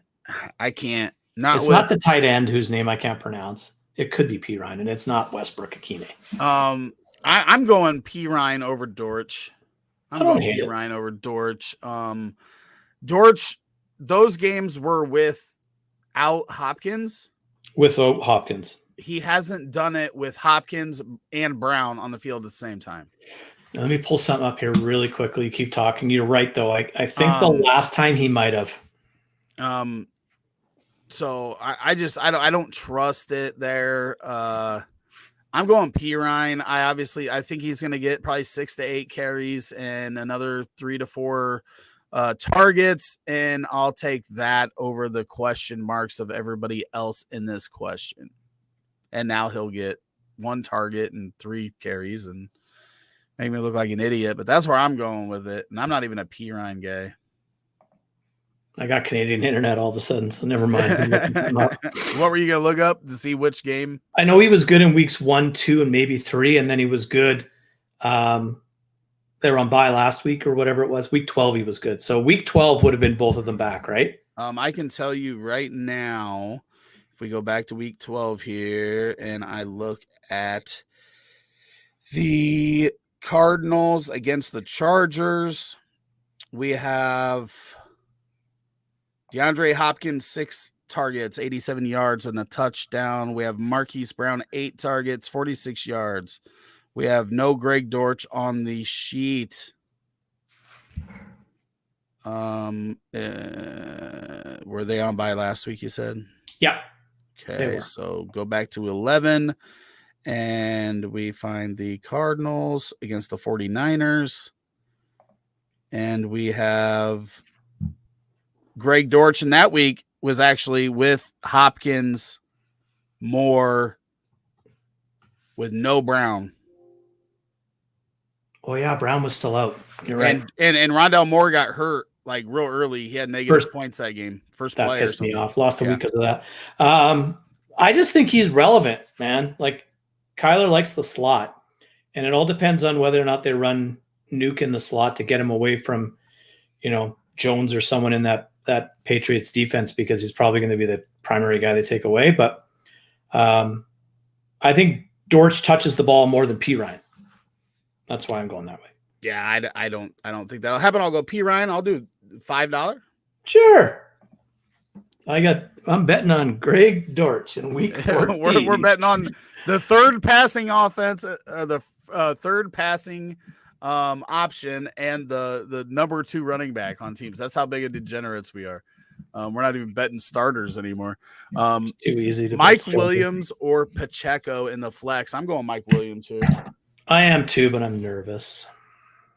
Lamar Jackson will be inactive as we assumed. Awesome. I needed him badly in our Superflex league, and are you gonna miss the playoffs? I might. I think I'm like right on the edge right now. Nikolai and I have the worst team ever, and like we don't score any points, but we always play the team that's the worst that week for some reason. So we're gonna go into the playoffs and just get shit kicked. How many wins do you guys have in that one? 7 or 8. I think the whole league has pretty much got the same record except for the bottom 4 teams. I guess we don't have a ton of questions to make. We have we traded for Deshaun Watson, which is looking awesome right now. 1, 2, 3, 4, 5, 6. So I'm actually on the outside looking in that league as well. What team are you guys? We're the Celtics. You're the Celtics. Yeah, so you guys are 9-4. You're tied for the best record entirely. Right. You could end up getting the 1 seed this week. We could. Yeah, Custer's got the best team. He just plays the best team every week. Yeah, and then there's us, which I mean, we've scored more. I've scored just 24 more points than you guys this year. Yeah, but we're not exactly high up there. But my favorite thing is that league chat where Custer will put up 178 points and someone he plays will score 180, and then I get to listen to him bitch about it. It's so entertaining. Man, he whines so much. He's a good guy, but man, he's entertaining as hell. And he's a Packer fan. So I mean, I'm starting Dontrell Hilliard in that league this week. And he's out. Oh no, no, Haskins is out. Sorry. Do you start Dontrell Hilliard or Kenyon Drake? Hilliard. Jamal Agnew, Kenny Galladay, David Sills. Jesus. I think Drake is borderline droppable with Edwards and Dobbins back. Actually, I need to try to find do we have any tight ends on the waiver wire here? There are no tight ends even on rosters, let alone on the waiver wire. I would trade you one if I could. I've got Pitts, Hawkinson, and Kittle on that team. Yeah, I could have definitely got Hawkinson. Actually, you probably would have wanted to trade Kittle before him. Kittle's so inconsistent. Like, I don't think people realize like how not good he's been for the majority of the past 3 seasons. He's lucky he's a tight end. Let's put it that way. Yeah. Flex 2, Devonta Smith, DJ Moore, Jamal Williams, Mostert, or James Cook. Mostert and James Cook are out for me. It comes down to the other 3, and I'm going to go with Devonta Smith and Jamal Williams. And I'm going to go with the first 2. I'm going to go with Smith and Moore. Let's see here. Dulcich, Henry, or Fant. Henry's got a great matchup this week, but man, his usage is always crazy too. I have Greg Dulcich as my guillotine league tight end, so that is where I'm going. But I think I would probably go Henry. In all honesty, I think that matchup is just so good. Arizona absolutely stinks against the tight end, and it's not an anomaly. It's like that for 3 straight years. It's just the way they play defense. Oh man, I gotta try to pick up a tight end. Who do you got? What are your options? I mean, we're looking at Colby Parkinson, Josh Oliver, Johnny Munt, Jody Fordson, Michael Pruitt. That's probably he's on. How about look up Detroit tight ends, like Mitchell or whatever the hell his name is. Yeah, you got Wright. They're just all like. It's like Wright, Brock, and somebody else. But I'm telling you, pick up a Detroit tight end. James Mitchell? Yeah, pick up a Detroit tight end. Screw it. What's the worst that happens? Suck. It's either him or I start Keefe. That's who I have right now. That's actually not a bad option. He'll catch 2 passes for 16 yards. I'm stuck with so I had Zach Ertz. Obviously that hurts. Yeah. I have a lot of him too. I have Hayden Hurst, who that also hurts. Yeah. And then Kylan Granson, that he's on bye, so it doesn't even matter. Yeah, that's not good. Okay, so we'll go ahead and I'll just go ahead and announce this live. Breaking news. Breaking news. If you're in that league and you want to block me from getting a tight end, you can go get him. As I'm talking to somebody else in the league. We're good. We're good. Butker, Bullock, Gold, Zerline. I know people don't like kicker questions, but they really could win you your match up. Listen,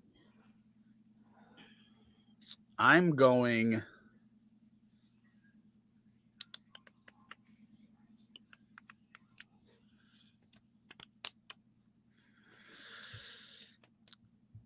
I think I'm going to go with, I don't know. So I'm gonna do this way. Zerline's out because kicking in Buffalo in December is never anything I want. Bullock has been injured and inconsistent this year, so he's out. That San Francisco game might be 6-3 or 9-6. And Bullock kicks in Denver where he can hit one from 70 yards. So that's where Butker. Pardon me. Yeah, it was. I kept wanting to say Gold because that could be a field goal game, but I don't want to rely on that either. I'm going with Butker. Good offense. They're going to be kicking PATs. Going to probably have a couple field goal opportunities against a good defense that could stop them in field goal range. I'm going with Butker as well. And as far as kickers go, like I'm the most anti-kicker guy in the league, in the world, and I shit on them all the time. And my wife loves kickers. And she starts 3 a week in the Scott Fish Bowl. She's still going. She's kicking the tar out of almost everybody. And she's got Bass, Carlson, and dude in Seattle, Myers. And she just gets 12 to 15 points a week from each of them and just keeps rolling. So, yeah, don't underestimate a kicker. Pick up your tight end yet? I mean, I'm putting in my waiver request here. Okay, flick to the next one. And I'll read it and answer it while you're doing that.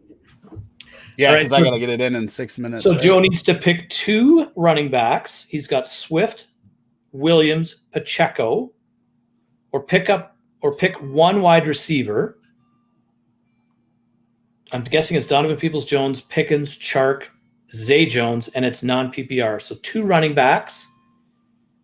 I think you go with Swift and Pacheco. I don't think I'm going to start both Lions.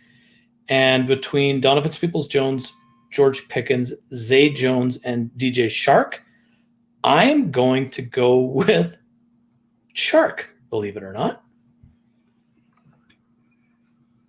Pick 2 running backs, Swift, Williams, Pacheco.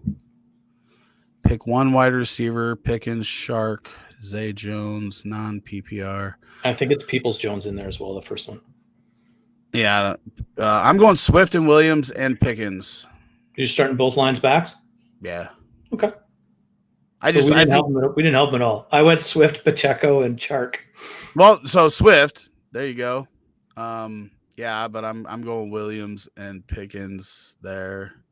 Okay. I think there's obviously Williams just scores a touchdown every week, gets work. Is that our last question for right now? Yeah. Okay, so I'm going to ask you my guillotine league question. So here's my lineup that I'm starting. I have Jalen Hurts as my quarterback. Chubb and Henry are my running backs. Diggs and Lamb at wide receiver. I'm flexing Ramondre Stevenson and T. Higgins, and Dulcich is my tight end.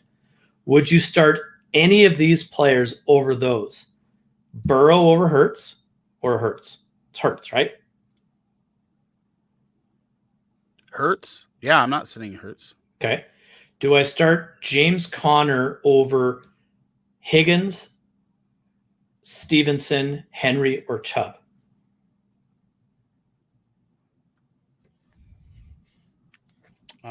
Let me get this. I'm putting in some backup options so I don't miss out. And now I'm looking for one second here. 1 second.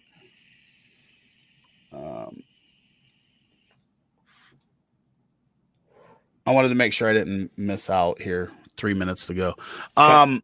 If not, I'm starting Keeft, right? If I miss, Love it. So love it. let's say that last question one more time. All right. James Conner. My running backs are Chubb and Henry, and my flexes are Ramondre Stevenson and T. Higgins. I have Conner on my bench.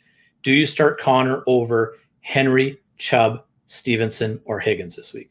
Well, it's not over Henry or Chubb. I'm starting those guys over Conner.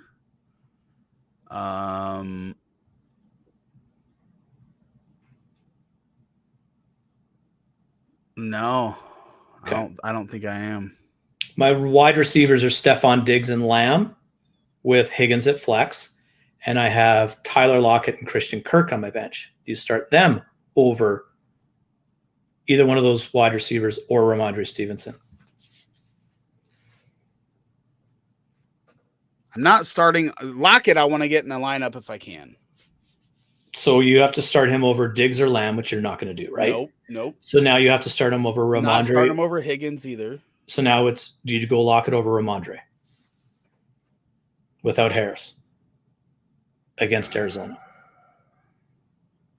These are the joys of the guillotine league, right? Yeah, probably not. And then I have Dulcich and Goddard, so that one's easy. So yeah, looks like Lockett's on the bench. He's been so good. He's been so consistent. Leone's in that league, and Leone just dropped him, so I picked him up. Yeah, he's been so consistent. Everything that everybody hated about him in the past and this year without Russ Wilson, yeah, he's become consistent. I have him in so many spots because he was so undervalued. 10-team Superflex full PPR. Herbert plus JT or CEH Algier, 23 first, 24 first, both likely mid. Friend of mine just asked me my thought about this trade. Thought I'd hear you out too. So Herbert and Jonathan Taylor or CEH Algier and 2 first. I'm sticking with Herbert and JT, and I think it's by a landslide. Yeah, and the smaller the league, the more the desire to have the quote-unquote studs. And Algier is quite possibly not even in Atlanta next year. And the first in 23 and 24, both mids, are not going to be anywhere near Justin Herbert or Jonathan Taylor, let alone both of them. Yeah. Herbert should fetch you 2 or 3 firsts alone in this scenario. JT should bring you another 1 or 2.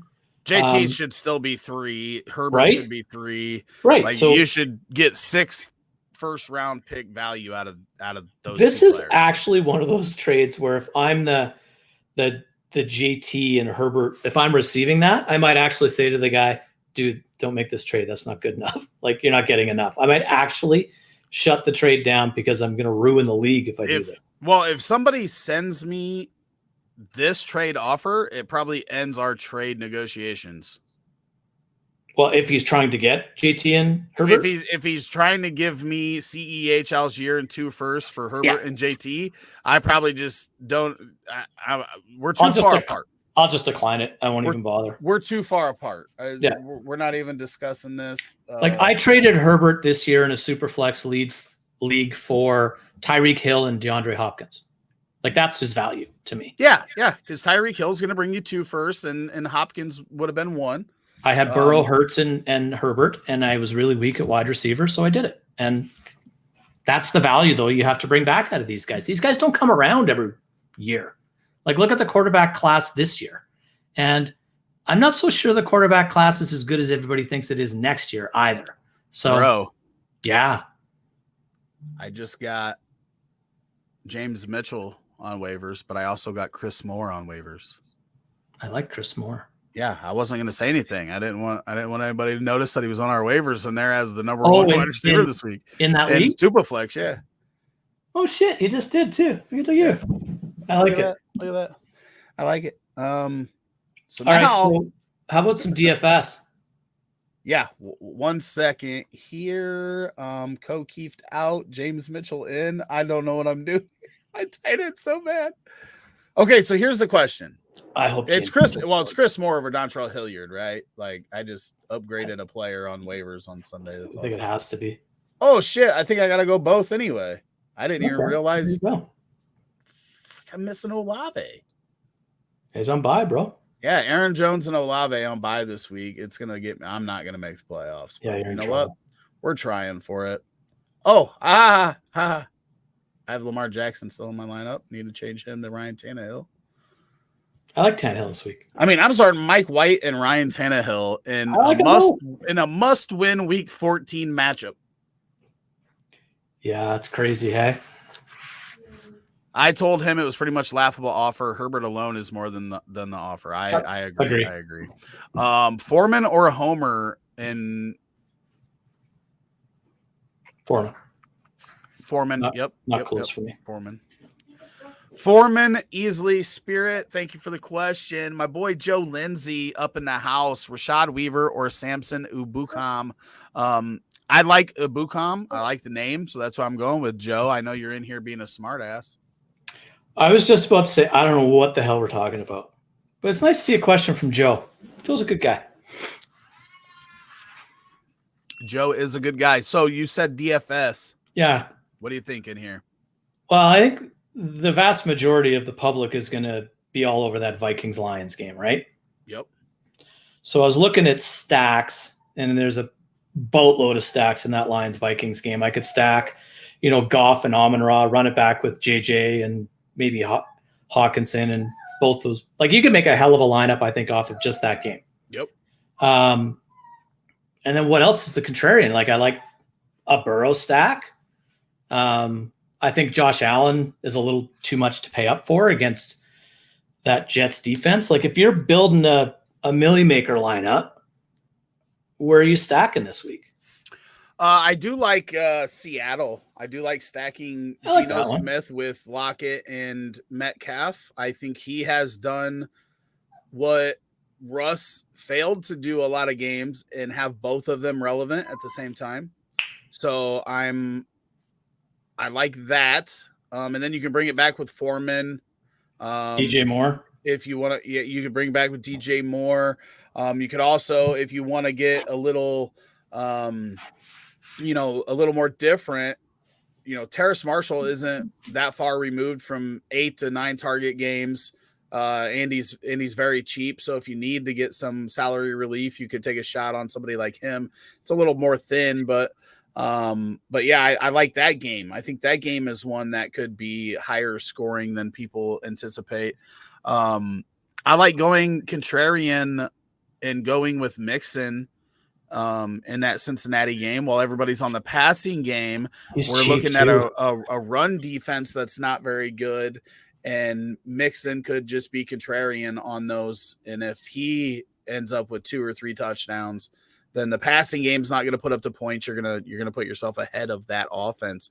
But the Bengals stack is also a passing game stack is also a very good stack to. It's an interesting week, right? Because there's only 10 games. So, I looked at maybe a Mike White, Garrett Wilson, Diggs on the other side of it stack. Like, I think there's a lot of really interesting matchups this week, but I'm looking forward to playing Sunday night, Miami and the Chargers, and trying to blow my brains out to put a lineup, like a captain's pick lineup in that. But DFS is fun this week. I just haven't had a lot of time to look at it. I did take a look this week because I was like, I had a little more time than I normally do. After you can always tell when you have time because you put the Roto Heat League up early instead of like 5 minutes before kickoff. Oh, by the way, I got to get. Well, I forget about it a lot. Did you already reserve a spot? No, I got it. I was working on building my my Smiz Leagues lineups, and I don't even think I finished those. Oh, there's only one spot. Get it right now. What, in the Roto Heat one? Yeah. Okay, hang on. I've been making them public so they fill. Okay. That's why I announced that too. But struggling at flex, says Roger, half PPR, 14 team. Joshua Palmer or Darius Slayton. Hey, this is Slayton easy. Mike Williams is back. Keenan Allen's healthy. Palmer is not who you want to be starting this week. Darius Slayton here. I don't think Sully's going to argue with me on that one. No, I agree 100%. Even though I'm not even looking at my camera right now, and I'm trying to pull up this thing here. I'm back. I knew you would agree on that one. Yeah, going with Slayton here. What is going on? I mean, frick. I somehow have Mike White, Dontrell Hilliard, Chris Moore, and James Mitchell in a must-win Week 14 matchup. Nothing says Rick Butt's dynasty win more than that. I played with Rick in a league. Rick used to run 96-team leagues, and they were pretty cool. And we were in the same division for 3 or 4 years, and he would just start random shit at running back and win the division almost every year. It was hilarious.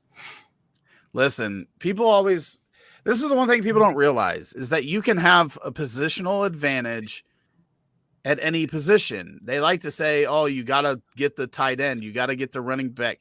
If you are just completely stacked at wide receiver, you can make up the points at other positions, just same as if you have 4 really, really good running backs, you can make up for deficiencies at wide receiver. So there's so many constructions that work that people don't want to admit work, but they do. You are good, guys, too, says Joe Lindsay with a $1.99 super chat. Joe, you obviously we're friends. We've known each other for 25 years. Like $2? We're only $2 good? Like, really? Yeah. You know, like, I love it, Joe, but $2? He's a tight ass, but you know, he actually has been a subscriber for multiple years. He's an awesome contributor. Guy. Great guy. Reese wants to know Ravens, Eagles, or Bucks defense. Ravens play Steelers, Bucks play Niners, and Eagles play Giants. I'm going to go with the Eagles. And there's nothing I enjoy less than picking a DFS defense. Let's go with I fill everything else out and then pick the cheapest one. Pretty much, right? Whatever happens. Man, part of me wants to go against the rookies, right? Like Ravens versus Pickett and Bucks versus Purdy. Actually, you're right. It's Ravens because I think they sack the hell out of him and he throws a few picks. So yeah, I'm going Ravens too. That's where I'm going. Deebo Samuel or Hollywood Brown? It's Hollywood for me. I'm really worried about Deebo with Purdy and just his soft tissue stuff. I'm going Deebo. It is scary, but I'm going. I don't blame you. I know I'm probably wrong, but no, it's I don't think I agree with you. It is scary, but again, week 14, Deebo was a top 16 pick in most leagues. I'm just this is the week I need Deebo to do Deebo things, and I'm not sitting him here. If he goes for 35 and I've got him on my bench, I'm not gonna feel good about it. Per your discussion earlier about how are you going to feel on Tuesday morning if you sit somebody, if I sit Deebo in week 14 when I need to win and he goes off. That's a really good point. Sometimes I just let my gut take over, and that's one of the ones. Man, I don't know about this lineup. So Barkley's in night. So What do you? I can't go there. So Damian Pierce, Isaiah McKenzie,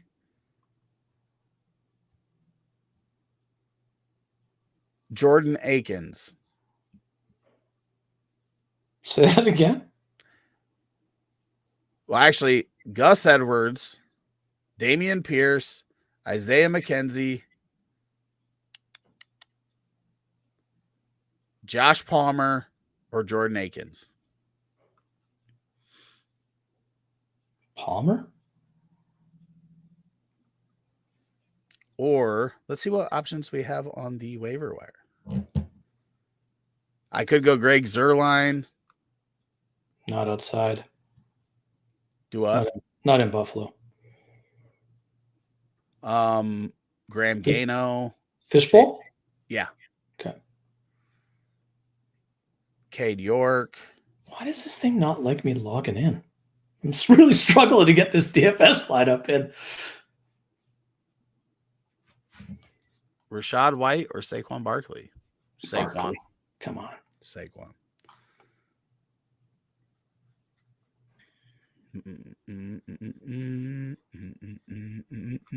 Dude, I think I'm going to go with Graham Gano here. Actually, I'm going to go Brandon McManus against Kansas City. Mm-hmm. Yeah, you like him? Yeah, I think he kicks a couple, right? A couple of bombs.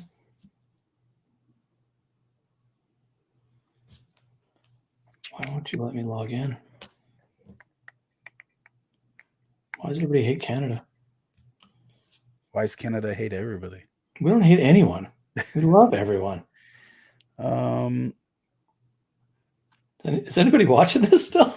I don't know. We got 9 people watching us. They Awesome. chilling. They're trying to figure out what we're gonna do. For, hang on. I mean, I can share my screen here too. We can make it real interesting. Just show everybody in the world what I'm trying to do here. I'm trying to build my DFS lineup and it won't let me log in. So share screen. So here's where I'm at with I'm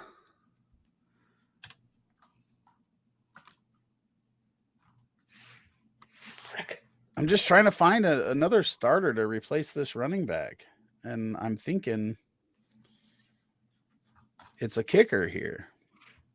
But I don't know which one to go with, Sully. Which kicker you got? I can't see that. We got Matt Prater. No. I'll put it in order of points scored. Zuerlein, Gano, McLaughlin for Indy, Suckup, McManus, Pinero, York, Fairbairn, Jason Sanders. A couple of them are on bye, right? McLaughlin's on bye. Oh, you're picking somebody up? Cool. I'm thinking about it. I think that I would just probably take the highest rated dude. I don't know kickers enough. I can look at this screen and let's see if try to get a guy inside or try to get a guy in a like I like McManus because he can kick the ball 65 yards in Denver. But I try to stay away from guys that play outside in this shit, like at this time of year. Let's see. I'll be right back. Oh, cool. Leave me alone while I'm boring these people. Let's see. Yeah, you're doing good. Yeah, I need massive upside. That's what I was really thinking is that McKenzie might have that upside that I need. I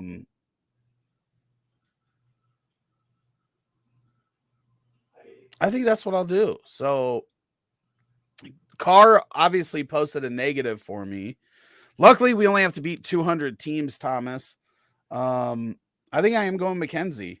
I think you're right. McKenzie has the upside. Oh, I need 2 of them anyway. Shit.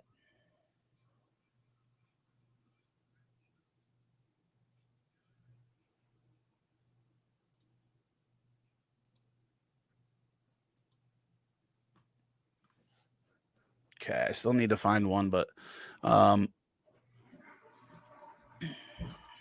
Bryce, you're a dick. Fame Tiger says, help me. I've lost 2 weeks in a row despite advice. Now in a must win or my team dies. Pick 2 wide receivers in a flex. Kirk, D-Hop, Amari Cooper with Bad Watson, Keenan Allen, Mike Evans, James Conner, and bum-ass Jay Wilson. Okay, so lost 2. Pick 2 wide receivers in a flex. D-Hop and Amari Cooper. And Keenan Allen or James Conner is where I'm at for the flex. Keenan Allen for me. Yeah, I'm going D-Hop, Cooper, and Keenan Allen as well. Christian Kirk is interesting as well, but not quite. Yeah, not quite there for me either. That's famed Tiger. Leonard Fournette or Deontay Johnson, 0.5 PPR for the flex. I'm going Lenny Fournette. What about you, Sully? 1,000%. My video. Oh, man, after all that, the contest is full. Oh, damn. Shit. Did you go outside to get internet? No, I actually had to pee. But for some reason, my DraftKings app, and maybe it's because I'm Canadian, won't let me log in on my mobile. So anyway. Also start QB, Big Dick Dak, Titty Grabber Trevor, Comeback Kid Davis Mills. I'm going. I think I'm going to go with Titty Grabber Trevor here. That's where I think I'm going as well. I was thinking that as well. I'm going. Is Trevor a Titty Grabber? I didn't know that. I don't know if these are just made up. I mean, I don't know if he actually did the research to come up with these nicknames, or I don't know how he researched. I don't know how he researched the first one, and I don't want. I should say they. I don't know who famed Tiger is, so it could be a female that's just been fortunate. Hey, what do I know? Perception is key here, right? I don't know how fortunate any of it is. Okay, so let me see here. We need to find a kicker because I have Jason Meyer, so he's not available. Damn it. There we go. I've got one. Let's see if I can pick this person up. I'm just going with Fantasy Pros most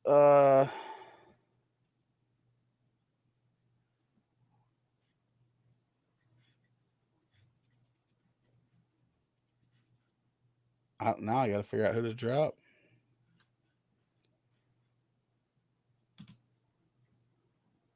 Who you dropping? That's what I'm trying to figure out. Elijah Moore probably, right? Like I'm never starting Elijah Moore. Are you still in fishbowl here? Let me pay attention. Yeah. This is fish. It's either him or Curtis Samuel, right? I think I would.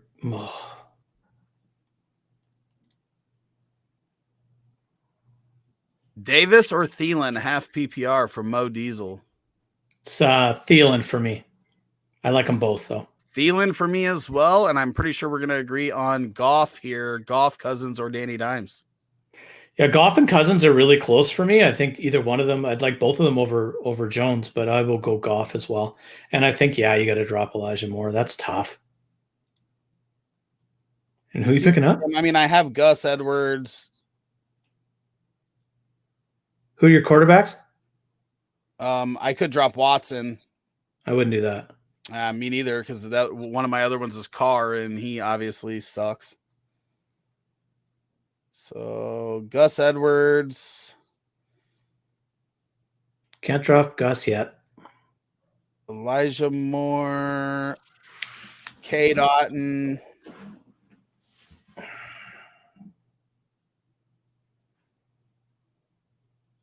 I think it's Moore, and that's kind of shitty because or Jordan Akins.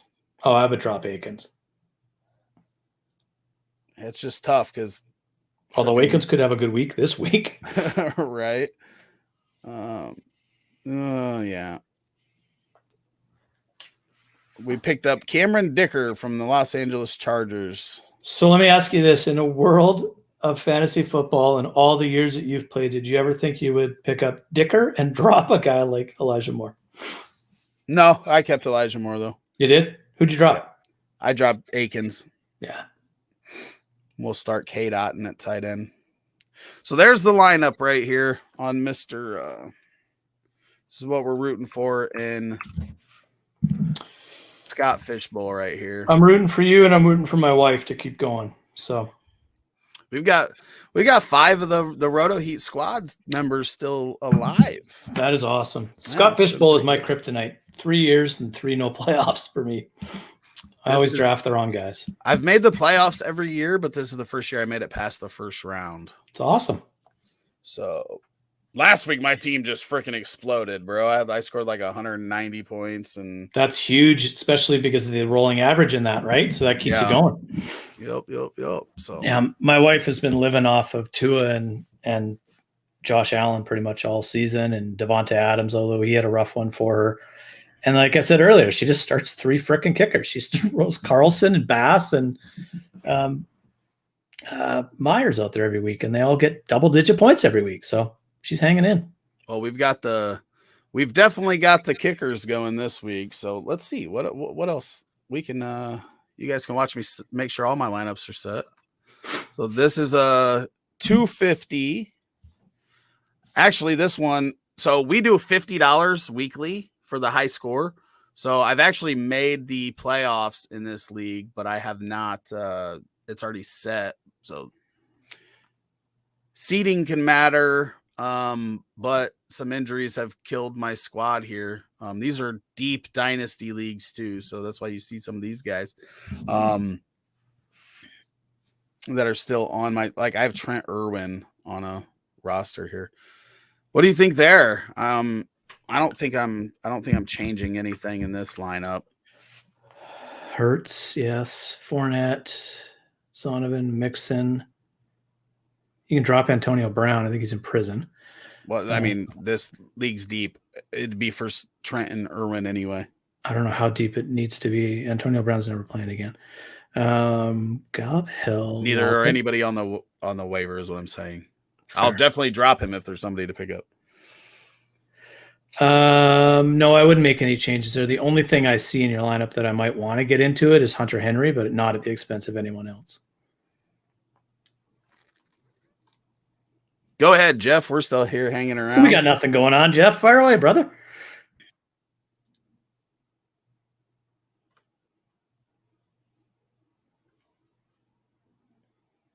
Did he ask it? I'm not looking at the comments. No, he hasn't asked it yet. Okay. This is another one of my 250s. I'm actually out, but looking for a high score for that 50 spot. With everybody on bye, that one's easy. Not changing anything there. Yeah, they either buy on or hurt. So yeah, you're set there. This is my best ball league. So this one I've already got the number 2 seed locked up on Blade. So I don't have to set a lineup, obviously, but I can show you my roster here. My quarterbacks. I had 4 starting quarterbacks going into the season, and by the time I got to week 14, I was down to 1 starting. So I had to trade for Heineke and had to elevate Brock Purdy off of my practice squad. But then Baker comes in. Baker might end up being your best quarterback. Yeah, second best. Right. Justin Fields is my guy. Well, he's on bye. That's all. Right. Oh, this week. Yeah, this week for sure. Hey, gents, best of luck to you today, says Jim. Start Goff or Trevor Lawrence? I'm going Goff. So am I, and good luck to you as well, Jim. Yes, good luck. Very, very good luck. Well, cut off too quick. He needs 2 running backs, full PPR. Mostert, Wilson Jr., Drake, McKinnon. Yes, he has both Miami running backs. I'm going with McKinnon and Jeff Wilson. I'm going with McKinnon and Wilson as well. I don't love it. That may have sounded McKinnon a lot. That may have sounded way more confident than what I am. With I was. The decision was between Mostert and Wilson for me, but I'll go Wilson. I don't know why, but I will. This right here makes me so sick to my stomach. I can't even talk about this. Is a 1.75 tight end premium. This was my most expensive player, and I'm still a 2-loss team, and I think he's only been in my lineup 2 weeks. It's Dynasty League. You'll be fine. Oh, shit. I got a injured reserve. Cordarrelle Patterson. Do I have anybody else I can? Oh, yeah. There you go, Kyle Pitts. Oh, that I hurts don't my know how that let freaking me. heart, man. Hey, it gives me another option going into the playoffs there with some Cordarrelle Patterson at running back. Yeah, he's catching a few more passes since Mr. Pitts went down. So, But yeah, so that one's already set. This is the one that I have to I need. Well, I'll show you so here I am down here, Peach at 5-8 with 2,008 points, and the next closest guy is our buddy Sean or Matt Brown at 2,005 points. and is this the league that Matt Brown wants you to trade him Kelsey for like a bag of chips or what? Yeah. So I've got these 3 teams. I play Shy Guy at 6 and 7, so I need to win, and then I need Daisy and Yoshi to lose. And who do they play? And they play. So we got Bryce playing Yoshi and Bryce is favored. And Bryce wants you to lose. Yeah. Because he has your pick. Yep. And then Daisy is a slight favorite over Waluigi, who is up here at 7 and 6 as well. How's Bryce's lineup? Bryce isn't tanking this week, so you miss, is he? He better not. I'll kill him. So Mario, this is one of the matchups I need. Mac Jones, Pickett, James Cook, Najee Harris, Pacheco, Davis, Palmer, Pickens. Who's he got down here? Is that Bryce's team? Yeah. Damn it. Burks. I needed him to play. Wait, what? Myers on the bench? He's out. Tony out. Oh, Myers out. Tony out. Yeah, he's got a bunch of guys. Watson on bye. His team's not so good, so he's probably couldn't tank even if he wanted to. He's starting the right lineup. Mac, Pickett. Cook, Harris. That's got to be a tight match. Oh, Brady and Mahomes on the other side isn't helpful. Walker in his lineup could be a donut. Yeah, Duvernay's not good. If he waits, he has nobody to fill in for him either at running back at least. He's got Marsh Terrace. Does he have enough running backs if he does that? Yeah, I think he had 3 running backs in here. McKinnon, Edwards. So he'll just Terrace Marshall comes in, Walker goes out. So you need Bryce to win. I need Bryce to win that one. I think he's probably going to, from what I see there. And what's the other one? So we've got Waluigi and Daisy here. Daisy already got a 3.7 from Amir Abdullah. So good start in that matchup. But it's still a 50-50 matchup, right? So, well, the quarterback play is certainly on the Waluigi side. So is the running back side. We got some good wide receivers over here on Daisy's side. We sure do. So, yeah, a little thinner on the wide receiver side on the other team. Those teams could merge and be a hell of a team. Right. And then here's my matchup. The old Shy Guy had 2 players start Thursday night. Got the old 12.4 from Van Jefferson and 4.58 from Mr. Carr. So I have 2 leagues where I started Carr, and it's negative massive for interceptions, and he was negative 1.45 in both of those matchups. It is never a good thing when you would have been better off starting yourself over a player in the NFL. Right. So Connor, Fournette, Zonovan Knight, Patterson's on bye, Jamal Williams. Did we answer Jim's latest question? We're getting ready to. I was just making sure I had man, I almost started Ben Skoranek in this league too. Scrotum. We didn't have a scrotum question this week. Right. Nobody asked that. Well, it's because he played Thursday already. Even still, I thought I'll get that off. So we have full PPR start 2, DJ Moore, DJ Chark, Tyler Boyd, Donta Foreman, Jerry Jeudy. I am going with Donta Foreman, and I think I'm going Jerry Jeudy. Yeah, it's between Jeudy and DJ Moore for me right now. I'm really struggling between those 2. I will go with Jeudy as well. I don't want to start 2 guys from Carolina. Yep. I think you have to get Foreman in there. Angel Serrano says, which 3 running backs do I start? ETN, Foreman, Zeke, and Ramondre. I think I'm sitting Foreman here.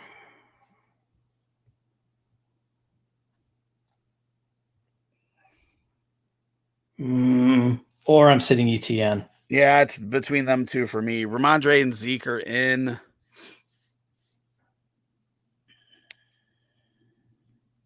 And if ETN got used more in the passing game, it would be easy. I'm going Foreman. I'm sitting ETN, I think. I think I'm agreeing with you, but I don't like that at all. Lockett or Godwin? Godwin for me, but man, they're both good options. Yeah, I'm going Godwin as well, but it is a very close one. Bryce says my team is loaded. Bryce Thomas is loaded. says with crap. Once again, with a card, my team is loaded. Would have been good. And then Rick could have put up the poop emoji. Would have been great ratings. It would have been a great show. But Bryce, nope. Bryce, you going to $5 bet us at all this week? Rick and I split. I thought he swept me last week, but we actually split. Which ones did we have? I don't even remember. I know Ingram was one, right? Yeah, you won that one. Hang on one sec. Let me pull it up. We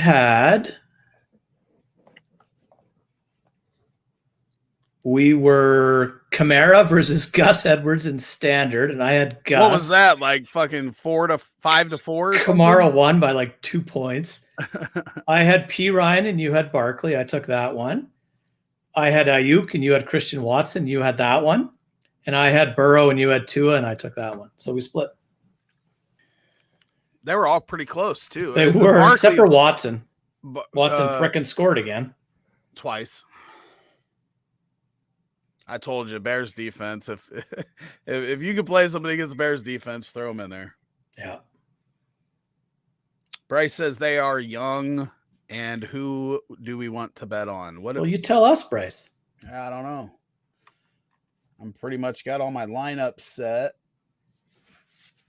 I missed out on the Roto Heat DFS lineup because it hates Canada. Everybody hates Canada. Okay, so we got Davis Mills back in there. Starting Davis Mills over Deshaun Watson? No. These teams I'm rebuilding in these. Like my squads are so bad. Dude, I told you I'm starting Josh Johnson in a league.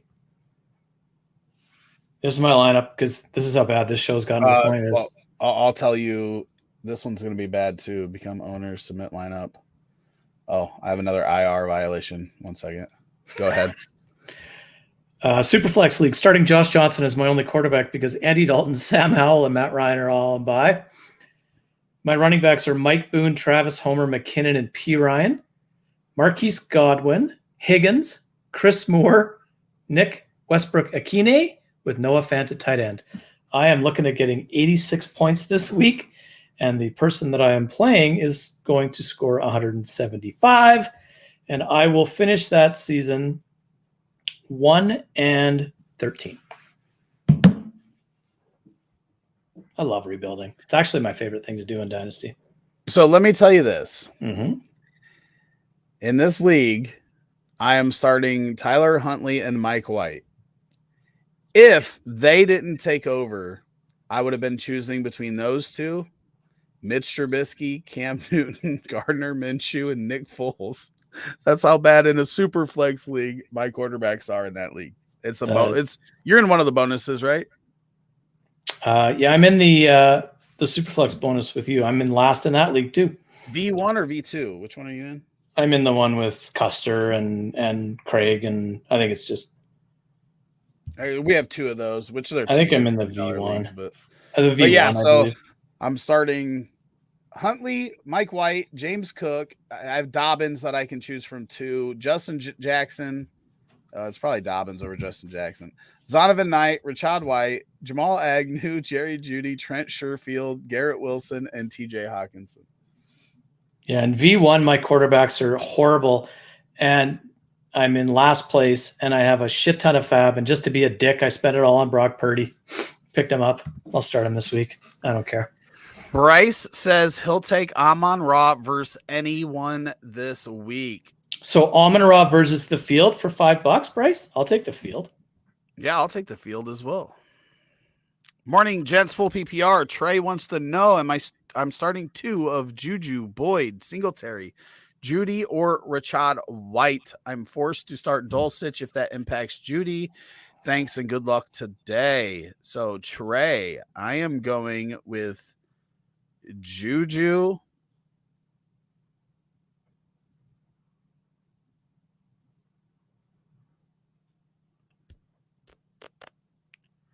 I kind of want to go Singletary, but it's risky as hell. Yep. But all of 4 of those are, all 5 of them are really. I'm going Juju, Judy. I think that's where I'll go to, but and the Dulcich piece doesn't really concern me very much because Dulcich could score 5 points or no points, and Judy is still going to probably command the targets there. So I'm going to go that way.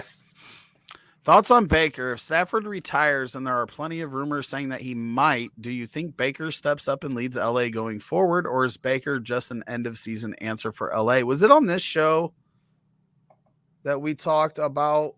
No, because that would have been too early, right? Baker didn't get picked up until.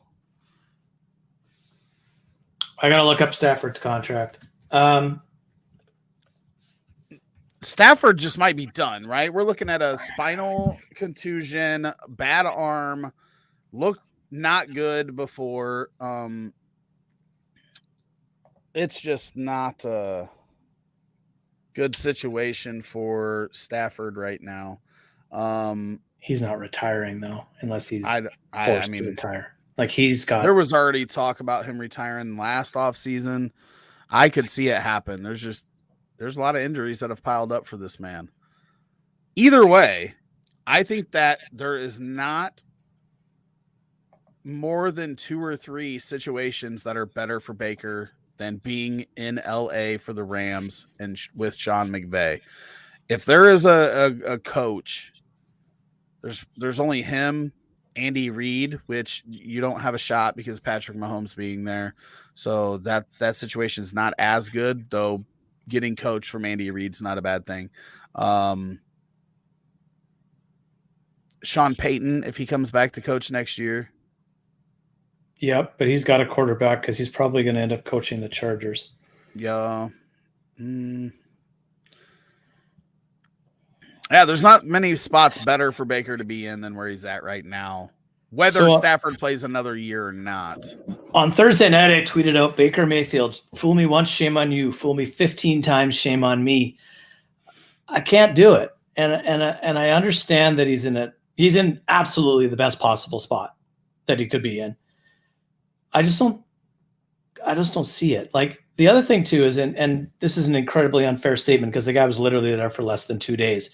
But for the vast majority of that football game, Baker Mayfield looked like Baker Mayfield. He was short hopping guys. He was horrifically inaccurate. And then he had 2 really good drives and he won a football game against a Raiders team that somehow rolled over and showed its belly to its opponent for like the 4th time this year. No. Number 1, I don't think Stafford retires. And number 2, I don't think Baker is the answer, even if he does. So Baker's going to want, I don't know what the hell Baker's going to want, but if he's going to stay in LA with Stafford not retiring, Baker's got to take damn near a league minimum contract. And I don't think he does that. Yeah, I completely disagree. I think that game could have finished the way that it started and we would have been, there would have been reason to say that it's not Baker Mayfield's fault, right? For one, last year he played hurt the entire season, coming off of a season where he was pretty solid the year before, played hurt almost all season last year, gets outed by Cleveland for a sexual predator. Total terrible situation for everybody involved, right? Even Brissett right now, like Brissett played pretty admirably as the backup there for Cleveland. He should still be the starter. Right. And then goes to Carolina, which was a mess before Rule got fired, and was just in a shit situation. Baker is not that far removed from being a serviceable NFL quarterback. And we're talking about injuries and Matt Rule, Carolina-led Panthers. I I don't think Baker's as bad as he looked last year or with Carolina this year. So I don't think so either, but I just can't explain the Carolina piece. I just can't explain it. Matt Rule. I mean, that But PJ Walker, Sam Darnold, and everybody else have been better than Baker this year. Yeah, but with a different head coach, with a different play calling, the entire offense. They also traded CMC. Why? What other reason? But Baker wasn't good. Baker wasn't good after Rule either. I don't even think he played after Rule. I think it was all he did. PJ Walker and maybe for a short period of time. But either way, like I'm not saying he's going to be great, but I think he's out of the league if he doesn't get picked up by the Rams this last week. I really do. 49ers would have taken him for sure. No doubt with Brock Purdy. They would have. I'll take Jalen Hurts against Amon-Ra. How's that? Can I do that bet? Trey appreciates it. Jaws says, whoa, another long timer right here. Jaws is in here. OG. 2 hours. You know, maybe next year, maybe that's what we'll do. Next year, we'll just have a built-in time where we share our screens and set our lineups, because that's the reason why we get off earlier, right? I got lineups to set as well. Nobody needs to see my shit. I don't care. Josh Palmer, Corey Davis, or Kendall Hinton. All kind of the same. Just need help choosing. I disagree. I think Corey Davis is far above these other two this week. Now that Mike Williams is back for the Chargers. Agree. Corey Davis could definitely have 10 targets this week. And Bryce says, Jesus, a wide receiver versus a wide receiver. You can take your boy JJ. No, I'd take Amon-Ra over JJ. I will take Tyreek Hill then, Bryce. I'm going to write that down. I'll take Tyreek Hill. You can have Amon-Ra. Who do you want against Amon-Ra, Rick? I'll let you guys have it. I have no idea. Wuss. That's what I want. I'll find one then.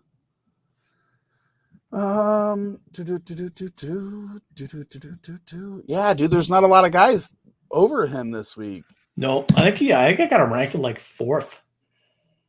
I had Devontae Adams ranked higher. That obviously isn't going to work out. If I look over to Fantasy Pros, I lied. I have him ranked 6th right now. He's 4th in PPR on Fantasy Pros this week as well. I just moved him up.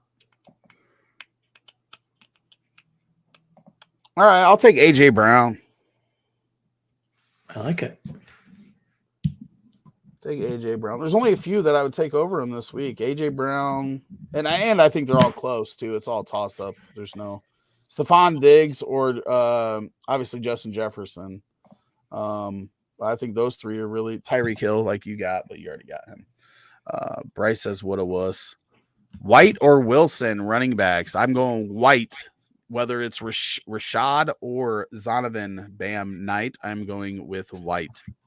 Correct. I agree. I forgot that my camera was frozen. I could have told you, but I kind of liked it. I'm thinking getting that real good. Dude, I cannot wait to get my new Justin Fields poster in. You got some seriously good Justin Fields shit. I logged like a third of my collection and said, holy shit, I should sell.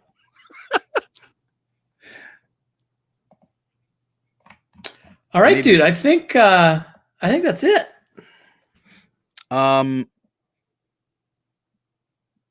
Yeah, so you got me in there with AJ Brown. You got AJ Brown, I got Tyreek, he's got Amon-Ra. That'll be a fun one.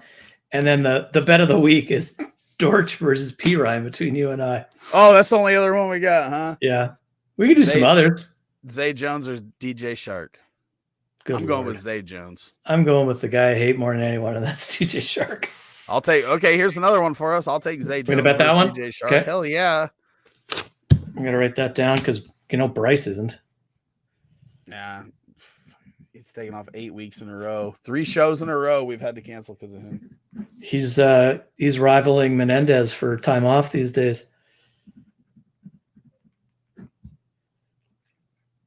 So I think I'm gonna just totally announce that I'm coming back right now. How's that?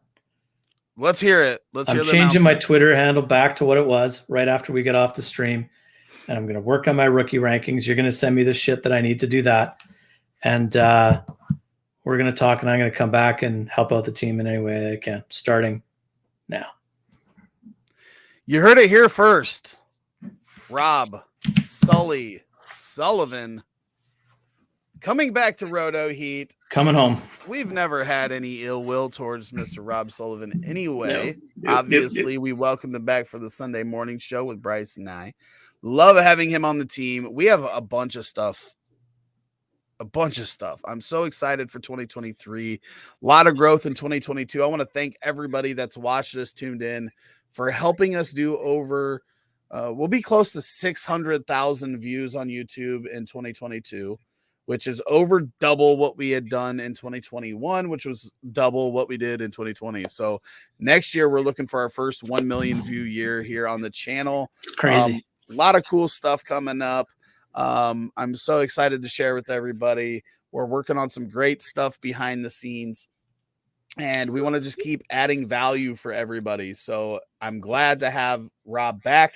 Rob has been a major contributor to Roto Heat since the inception, and love to hear that news myself. 600,000 views. That's a lot of people staring at Brad's face, man. I mean, yeah. Like, it might be 1 million if we get a little bit less Menendez, a little bit more of somebody else in there, right? Yeah, and that's the thing. Like, if anybody else is looking to get into the industry, we are starting a revenue sharing program in 2023 as well, where, you know, we really want to incentivize people to create content, great content, and build up everything. So multiple sports, we want to add NBA, MLB, and anything else that we have the people that can put stuff together. So I'm really excited. I clearly am joking about Brad. He is one of the greatest humans that I know, and is an instrumental piece of this team as well. So they won't let us go, Rick. They just want to keep asking questions. I love it. I'm going Debo. Debo versus ETN.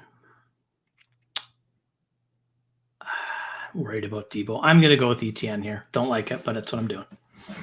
Jaws says Sully back home hype. What up? DG Wavy.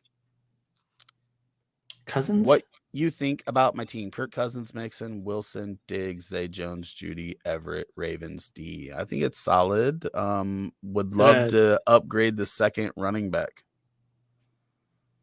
And I'd like to upgrade the second wide receiver as well, but I think it's a legit team for sure.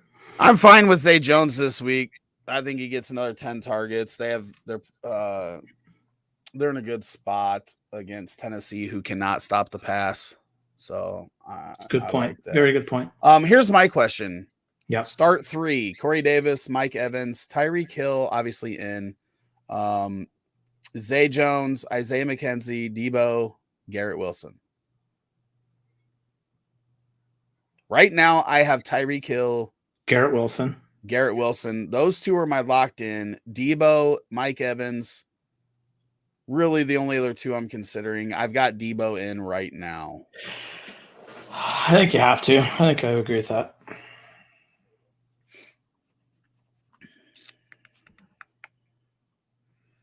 Okay, so he's out. It's the last lineup I got to set. Rick, who's DJ Wavy says that he has Rashad White as his third back. Who are his first two? Oh, this team. Yeah, I'm starting Rashad White over Jeff Wilson. I am too. I can't trust Jeff Wilson right now. Thank you, Bryce. Bryce says, welcome back. You let him know that he's fired now, or he's gonna wait a week? The first one is replacing Anthony, and then the second one's replacing Bryce. And they do a show together on Tuesday. So you already have Tuesday's wide open, hey? Okay, I'm booked. Done. Would you play the Chiefs DST at Denver over the Eagles at New York? I will. No. I will. I think that maybe. Jeez, that's tough. Yeah, I think we're going to get a lot of Russ Wilson throwing this week, and that seems to be a good scenario. I'm going to stick with the Eagles D. I just think it's really good. Yeah. There could be a pile of garbage in that Kansas City Denver game. That'll hurt the Chiefs DST points. Yeah, later. give me Eagles because New York's going to throw a ton too. Daniel Jones can always throw a pick. He's been a lot better turning the ball over. And though. your boy, whoever the hell you taught me plays for them this week, will do well. Isaiah Hutchinson. Yeah. He's not my boy. I just noticed. Pretty good. Like Bryce I just taught me noticed he was who their leading receiver last week. This is one of the reasons I come back to Rotary. Like Bryce teaches me who like Tom Kennedy is and shit like that. Like I don't even know who these guys are. And I'm like, yeah, sure. In DJ Wavy. Okay. Never mind. Sorry, I'm jumping ahead. That's a great idea. Thank you guys for working so hard to build up the fantasy community, industry, etc. Your work, hard work is well appreciated. I don't remember what idea that was referring to, but I don't appreciate know either. You, Jeff. You've been here every Sunday. I don't know if you've been here on during other shows, but next year we're gonna have more shows. Jeff has been a weekly contributor here and multiple really good questions on a weekly basis. Great questions. Love having him here. Yeah, we appreciate you. We appreciate everybody, and that's why we do this. Because I can tell you this, we haven't made money up to this point. And that hasn't been our first concern. As you know, 4 seasons in, we wanted to really build everything up and give a lot of value out. We want to continue doing that, but what we're going to do is the same stuff that we're doing now that is free. We're going to give out a bunch of free content, but then we are also going to have stuff that is behind a paywall so that we can get more people, more help, put out more stuff, do some better stuff. So we appreciate all of you big time. Those eyeballs are awesome. I have Chris Olave, but he's on bye. Yeah, I have him in a few spots where I could really use him this week as well. Hell of a player. He's been so good. Yep. Let's get him a quarterback for next season. Yeah, I didn't have a lot of early picks this year, so I missed out on most of my Garrett Wilson, who was my number 1, and Drake London, who was my number 2. Then Olave was my number 3 there, and I got him quite a bit because he was falling to 8 to 12 draft picks, so that worked out pretty well for me. I should probably set my lineups. I think they're set, but I got 8 minutes. Done them right here on the stream. I think I'm good. DraftKings. I got to make sure nobody in my lineups are out. Edit. McKinnon or Singletary, Rick? McKinnon or Singletary? I'm going Singletary, but I know it's not. Okay. That's what I'll do. All right. I'm sticking with that one. And let's see if I'm sticking with this one as well. And I'm sticking with that one as well. Is DK Metcalf going to play? He's going to play, right? Yep, he's good. Okay, yeah, I've got that all done. Ton of targets too.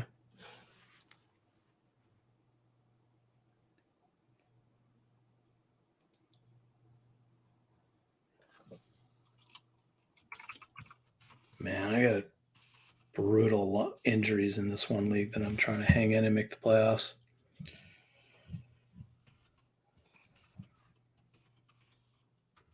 And I think I'm going to lose a bye in one league because Derek Carr put up between Carr and Adams.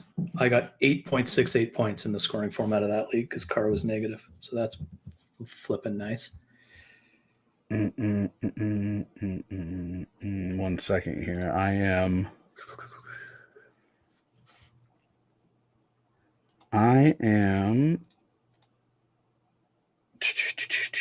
profile.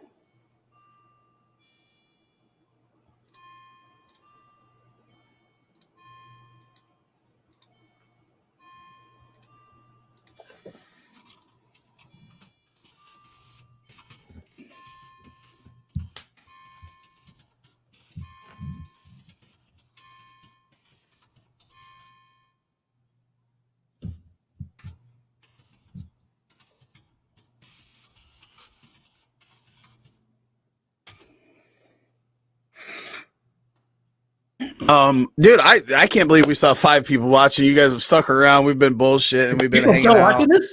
I'm staring at my phone. You guys yeah, are staring at my phone right now. I'm writing Discord messages.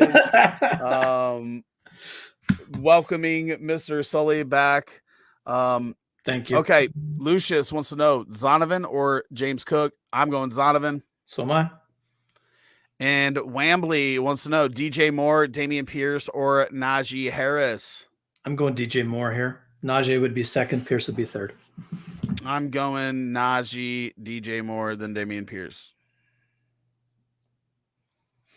That doesn't really help you out because we kind of split that. But, yeah. I mean, I just don't trust Darnold. I think he's better for Sam than anybody else that has thrown that uniform on this year. I'll take Baker over Sam Darnold all day, every day. Just for some reason, not for DJ Moore. That's all.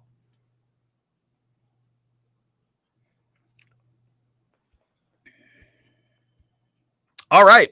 That is going to end the show for this week. We appreciate everybody coming in. Good luck. Make the playoffs, and we'll see you back here next Sunday morning for the Boomer Bust Show playoff editions. Bryce coming back next week? Who knows? Who knows? He's on IR. Should we $5 bet that whether or not Bryce will show up? I'll say yes. Only if I get the. I lean the other way, but he'll But come back. Yes, I'd say yes, and then you'd fire him, and then you'd win $5. So it just wouldn't be cool. Yeah, or he would just come back to spite me no matter what, just so I'd lose $5 because that's just how true. he is. That's true. Again, everybody, drop a like if you would before you Please exit, do. and we will see you next week.